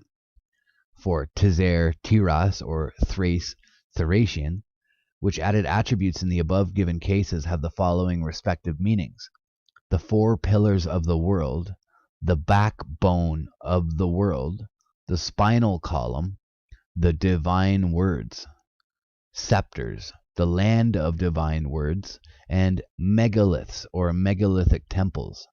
Wow, is that ever amazing? It's the 4 pillars. As a result of our findings about the Djer plate kept at the British Museum, now we have acquired a pretty good idea of what to look for among similar artifacts found in Thrace, modern-day Bulgaria. Let us begin our search with the simplest and most logical thing to look for: the pictogram meaning Thrace itself. Since we have already identified its presence in ancient Egypt, isn't it just logical that it should be an even more common finding in the land of Thrace itself? Yes, indeed, and so in fact it is, as there are quite a few examples of its presence in present-day Bulgaria. For the purposes of our specific research in this book, we will focus our attention on just 2 such findings, proving the use so far of at least 2 of the above-listed versions of the pictograms of Thrace, which relate to the temple and liturgical traditions of ancient Thrace at the dynastic and start level. 1. The hieroglyph, meaning Thrace, with strong temple and megalithic connotations, is the central emblematic design widely present at the Royal Thracian Funerary Complex at Sveshter in Bulgaria. At this magnificent architectural structure, the above pictogram of Thrace can be seen stylized as the Thracian triglyph, royal emblem, repetitively integrated in the ornamental sculptural frieze, above the cherubic, caryatid female guardians of the monarch, thus reflecting the state importance of this particular temple funerary complex as a national holy shrine of Thrace. In our second example, the Thracian hieroglyph, with the 3 pyramidal parts, making it so that it's the 4 bars of the outer part. In our second example, the Thracian hieroglyph, and its version signifying that Thrace is the land of divine words, has been often identified as part of the rich ornamentation upon silver and gold sacred vessels from the famous Thracian treasures found at many archaeological sites in Bulgaria. A more detailed analysis of the role of the sacred vessels of Thrace in the ancient liturgical practices and invocations is presented later in this summary and in chapter 10 of this book. The same hieroglyph was probably also the precursor of the very peculiar shape in Thracian I letter M in the Cyrillic phonetic alphabet, developed much later, of course, which is still in use in Bulgaria and other Slavic countries. And the letter, it appears as an M or as 3 T's connected together, and very sweeping and formed in style. Now, since we have acquired a pretty good idea of what to look for, let us continue our search for other artifacts found in Thrace, modern-day Bulgaria. like, let's say, plates or tablets that may contain similar findings to those of the already analyzed De Geer plate kept at the British Museum. Have there ever been found any such so-called plates or tablets anywhere in the land of Thrace? Yes, indeed, quite a few. However, archaeologists have defined the finds as clay decorative appliques, pintadera seals, used for imprinting decorative designs upon pottery. Pictographic interpretation may be possible from the Thracian Atlantis Book 1, page 129. Authors Peter Detev and Jordan Detev, Bulgarian Multimedia Society of 2002. Now let us remember that we already learned from the principles of transcendent science about the exclusive role of the observer in any research platform. The problem which any observer faces is the proven by practice fact that each reality can be perceived only based on the perception and idea models. Okay, fair enough. For as the eye of one is able to perceive, so is that person altogether. In other words, if a researcher starts out on the look for decorative pintaderas, he will most likely see in most tablets nothing else but more or less decorative pintaderas. This is why the starting hypothesis of the researcher is number one determinant for his correct scientific perception and for the final results and conclusions of his work. Now let's pick a decorative pintadera or two from the Thracian Neolithic era and start looking for something more than decorative elements, and see if there are any similarities perchance between the decorations on them and the pictographic signs from the De Geer tablet at the British Museum. A good pick for the purpose turned out to be two of the more famous finds of the pintadera type. First, because their numerous pictures had already hit the press for a few decades now, and secondly, because they had been found by archaeologists hundreds of miles apart, one in the Vratsa district of Bulgaria, and the other in the Nova Zagora district of Bulgaria, and they had already been dated by experts for a time origin of about 1,000 years apart, from the 5th and 4th millennium BCE respectively. The above-mentioned peculiarities made a lot of sense for our pick, exactly because their facts would help us eliminate any possibility for so-called exclusiveness of the object of our research. That term would apply if all the artifacts found were representative of one spot or one place only in a moment of time in history, which would automatically negate the validity of our research. In other words, the tablet from Gradisnica and the tablet from Karanovo presented an almost ideal opportunity for analysis of two quite separate time and space artifacts, which both contained engraved designs upon them, which looked from the beginning promising in terms of our hypothesis that they may contain some pictographic signs. In addition to that, however, they both were great candidates for our research, in terms of validity of whatever results came out in the end, as the two tablets could be viewed as representative of the larger area and time framework of a land perimeter halfway across Bulgaria, and at a time perimeter of about one whole millennium, or 1,000 years, from 5,000 BCE to 4,000 BCE. Now that we have already made our choice about the material objects of our research, let's begin examining them from different angles, turning them all possible directions, trying to identify any possible patterns of writing.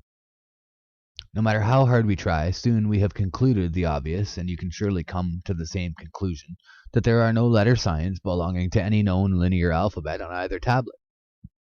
No Greek, no Phoenician, no Arabic, no Hebrew, etc. No alphabetic linear letter. The same cannot be said about possible pictographic signs, however, because from the very start, a few very primitive or rather archaic primordial drawings of non-stylized figures of men immediately capture the eye, and remind us of the quickhand or shorthand writing signs the ancient Egyptian scribes often used, instead of drawing the full graphics of the corresponding hieroglyphic pictograms. Some examples of such simplified hieroglyphs are presented here for your review, and you see them here. This stylized man instead of the man crouching, and this stylized version of the man instead of a warrior. It's a man holding a shield instead of the full warrior, and then this stick man holding his bag instead of this hobo over here. So far so good, however, this is not enough to reach any conclusions yet. Unless we are able to identify a lot more than just a few drawn, isolated figures on our tablets, all our efforts so far will have been prematurely ended with no significant results. It is precisely so, because unless there is some sort of syntax and or meaningful context connection between all the different primitive signs already picked up by our vision, There can be no pictographic text, but just a few decorative drawings, which would have confirmed that we are dealing simply with decorative pintaderas. Luckily, my efforts paid off this time. The multiple pictographic signs that became gradually discernible in front of my very eyes upon each of the plates started literally shaping into something so full of richness of content and contextual integrity that it soon revealed a congruent ancient text of such power that it subdued my whole being to wonder and speechless awe, lasting for days, in view of the eternal meaning of this profound message. I am absolutely convinced that reading the next few pages, you will also be captivated by the same unspeakable sensation of being touched by the eternal spirit of divine wisdom that I felt touched by at my very first encounter with the words of the timeless messages left for us by our great ancestors some 4 and 5 millennia ago, on humble pieces of clay, which nevertheless survived for us to read today. Behold, the first decoded tablet from ancient Thrace is right in front of your eyes now.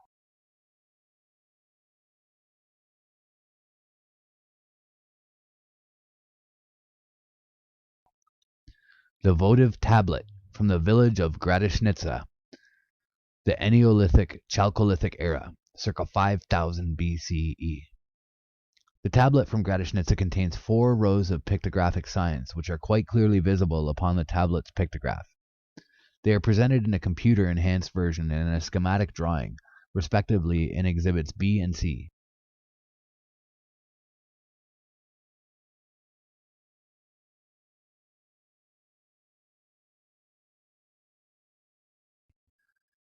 If there have been any other additional signs on the artifact that are presently not visible or discernible, these have not been taken into consideration for the purposes of our present reading of the text. The above identified pictographic signs look exactly like the hieroglyphic inscription presented as Exhibit D, when they are transcribed using the stylized later version of the pictographic script, known to us from the pyramid texts of ancient Egypt, beautifully rendered here in its computerized calligraphic print. Upon comparison, it becomes evident that the text displayed on Exhibit B, Exhibit C, and Exhibit D is absolutely one and the same identical text, and that the 2 calligraphic styles, respectively the early Thracian and the late Egyptian, represent one and the same identical pictographic script, which has come to us down the ages in its condition and appearance as seen on Exhibit A. The evident conclusions are as follows. The script used in the engravings upon the tablet of Gradishnitsa found in the land of ancient Thrace, and the scripts used in similar tablets and in the pyramid text found in ancient Egypt, represent one and the same identical hieroglyphic script. The tablet from Gradishnitsa found in the land of ancient Thrace predates similar artifacts found in Egypt by at least 2 millennia. Apparently, this particular type of hieroglyphic script had originated and was first used in ancient Thrace, and it was later transferred and introduced in ancient Egypt. The early Thracian version of this hieroglyphic script was evidently used quite sparingly, predominantly as the sacred language of the initiated elite. It doesn't appear from the findings so far that it ever reached the levels of widespread utilization, which it found thousands of years later in its late Egyptian version. And here you see the tablets.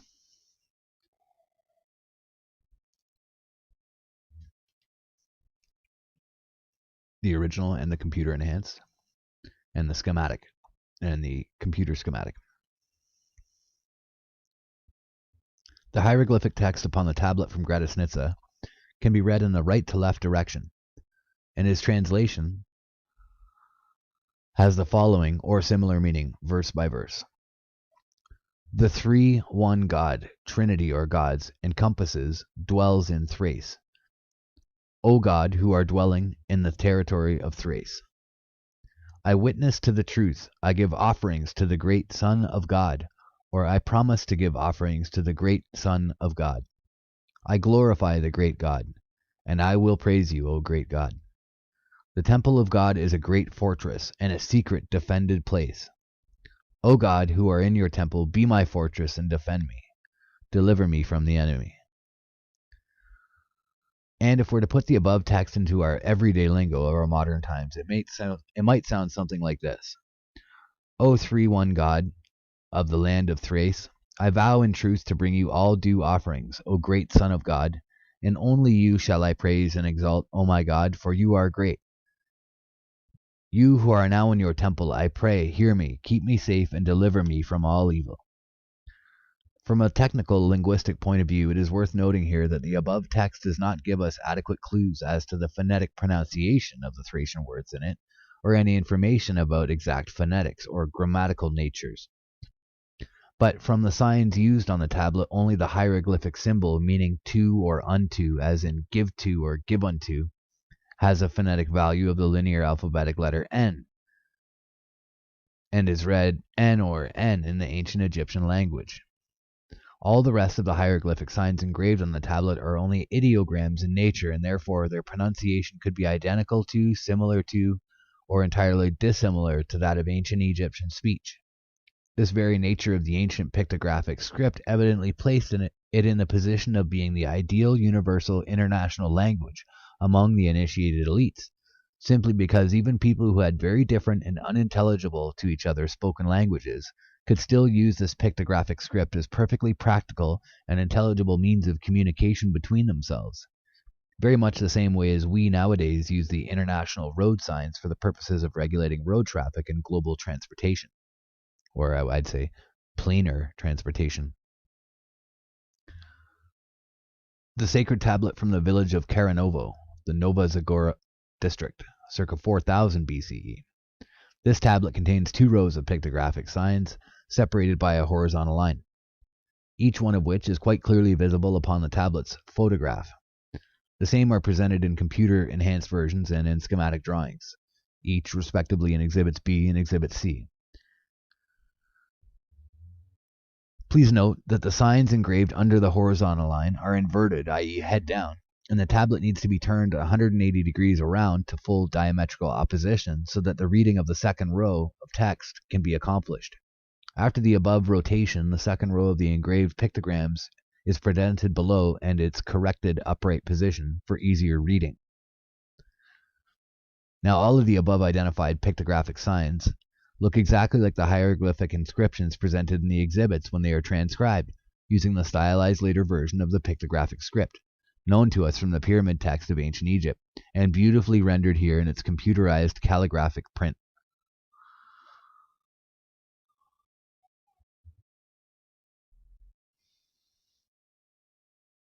Upon comparison, it becomes evident that each of the rows of text displayed on exhibits B, C, and D is absolutely one and the same identical text, and that the 2 calligraphic styles, respectively the Thracian and the late Egyptian, represent one and the same identical pictographic script, which has come to us down the ages in its condition and appearance as seen on Exhibits A.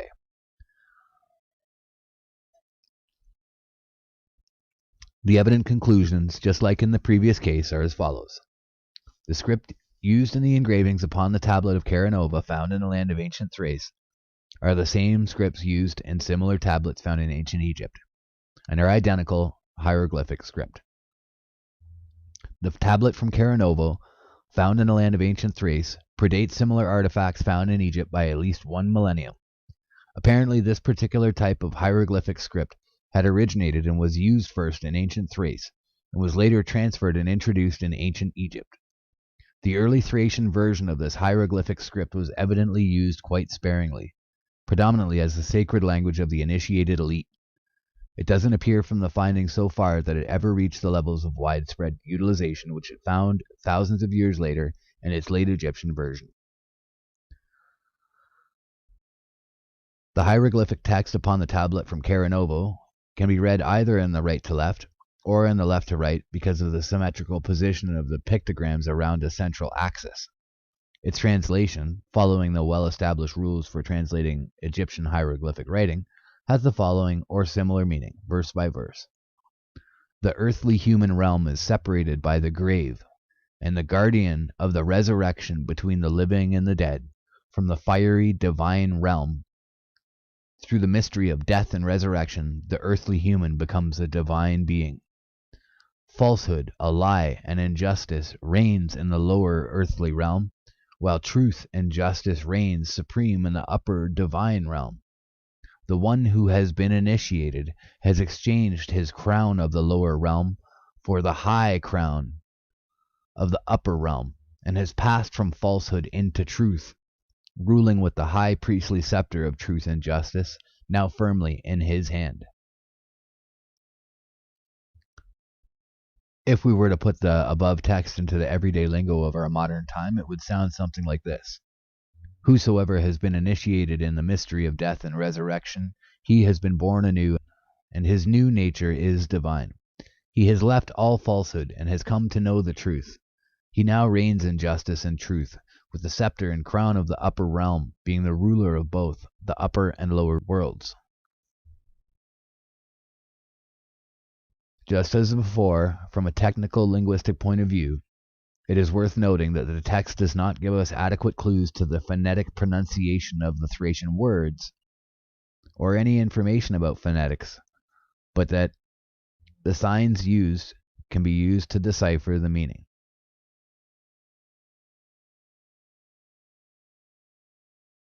The text of the tablet from Caranovo inevitably brings to memory the documented text from a couple of other tablets written in Linear Greek over 3,000 years later.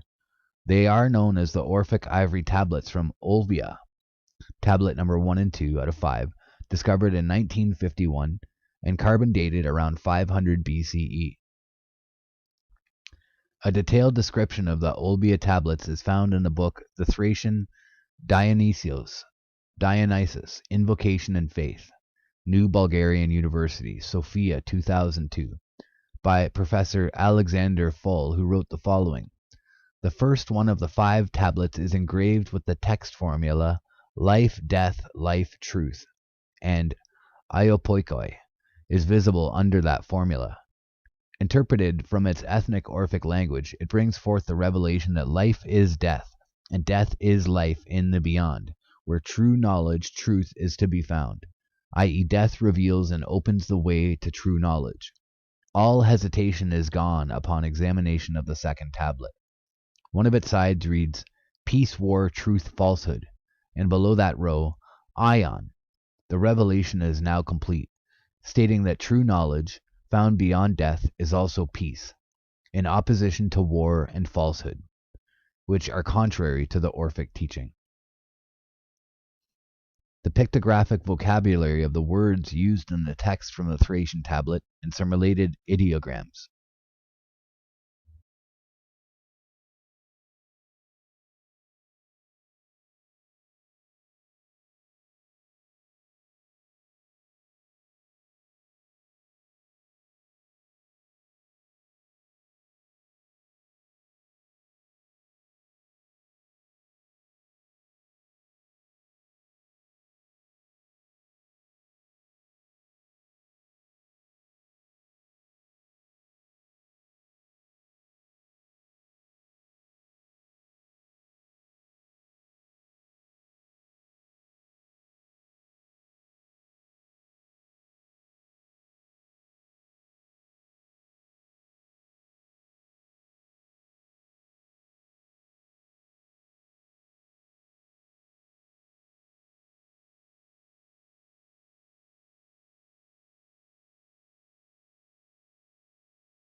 The latitude of Thule or Iceland would be fixed at 66 degrees north, which corresponds with the north of Iceland, where the 2 tropics would join and become one.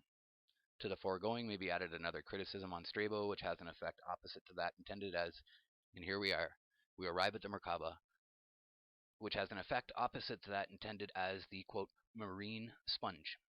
Now they say it's nothing but soft ice which forms in the north, but it's described here by Pliny and Strabo as,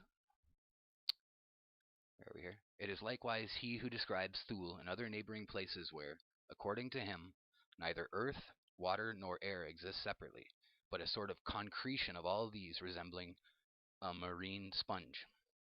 Now, I don't know why they throw that in there, but let's just cut that out. So we'll start again. A place where, according to him, neither earth, water, nor air exist separately, but all together, as a sort of concretion of all these, in which the earth, the sea, and all things are suspended, thus forming, as it were, a link to unite the whole together. It can neither be traveled over nor sailed through. Book 2, Chapter 4, 1.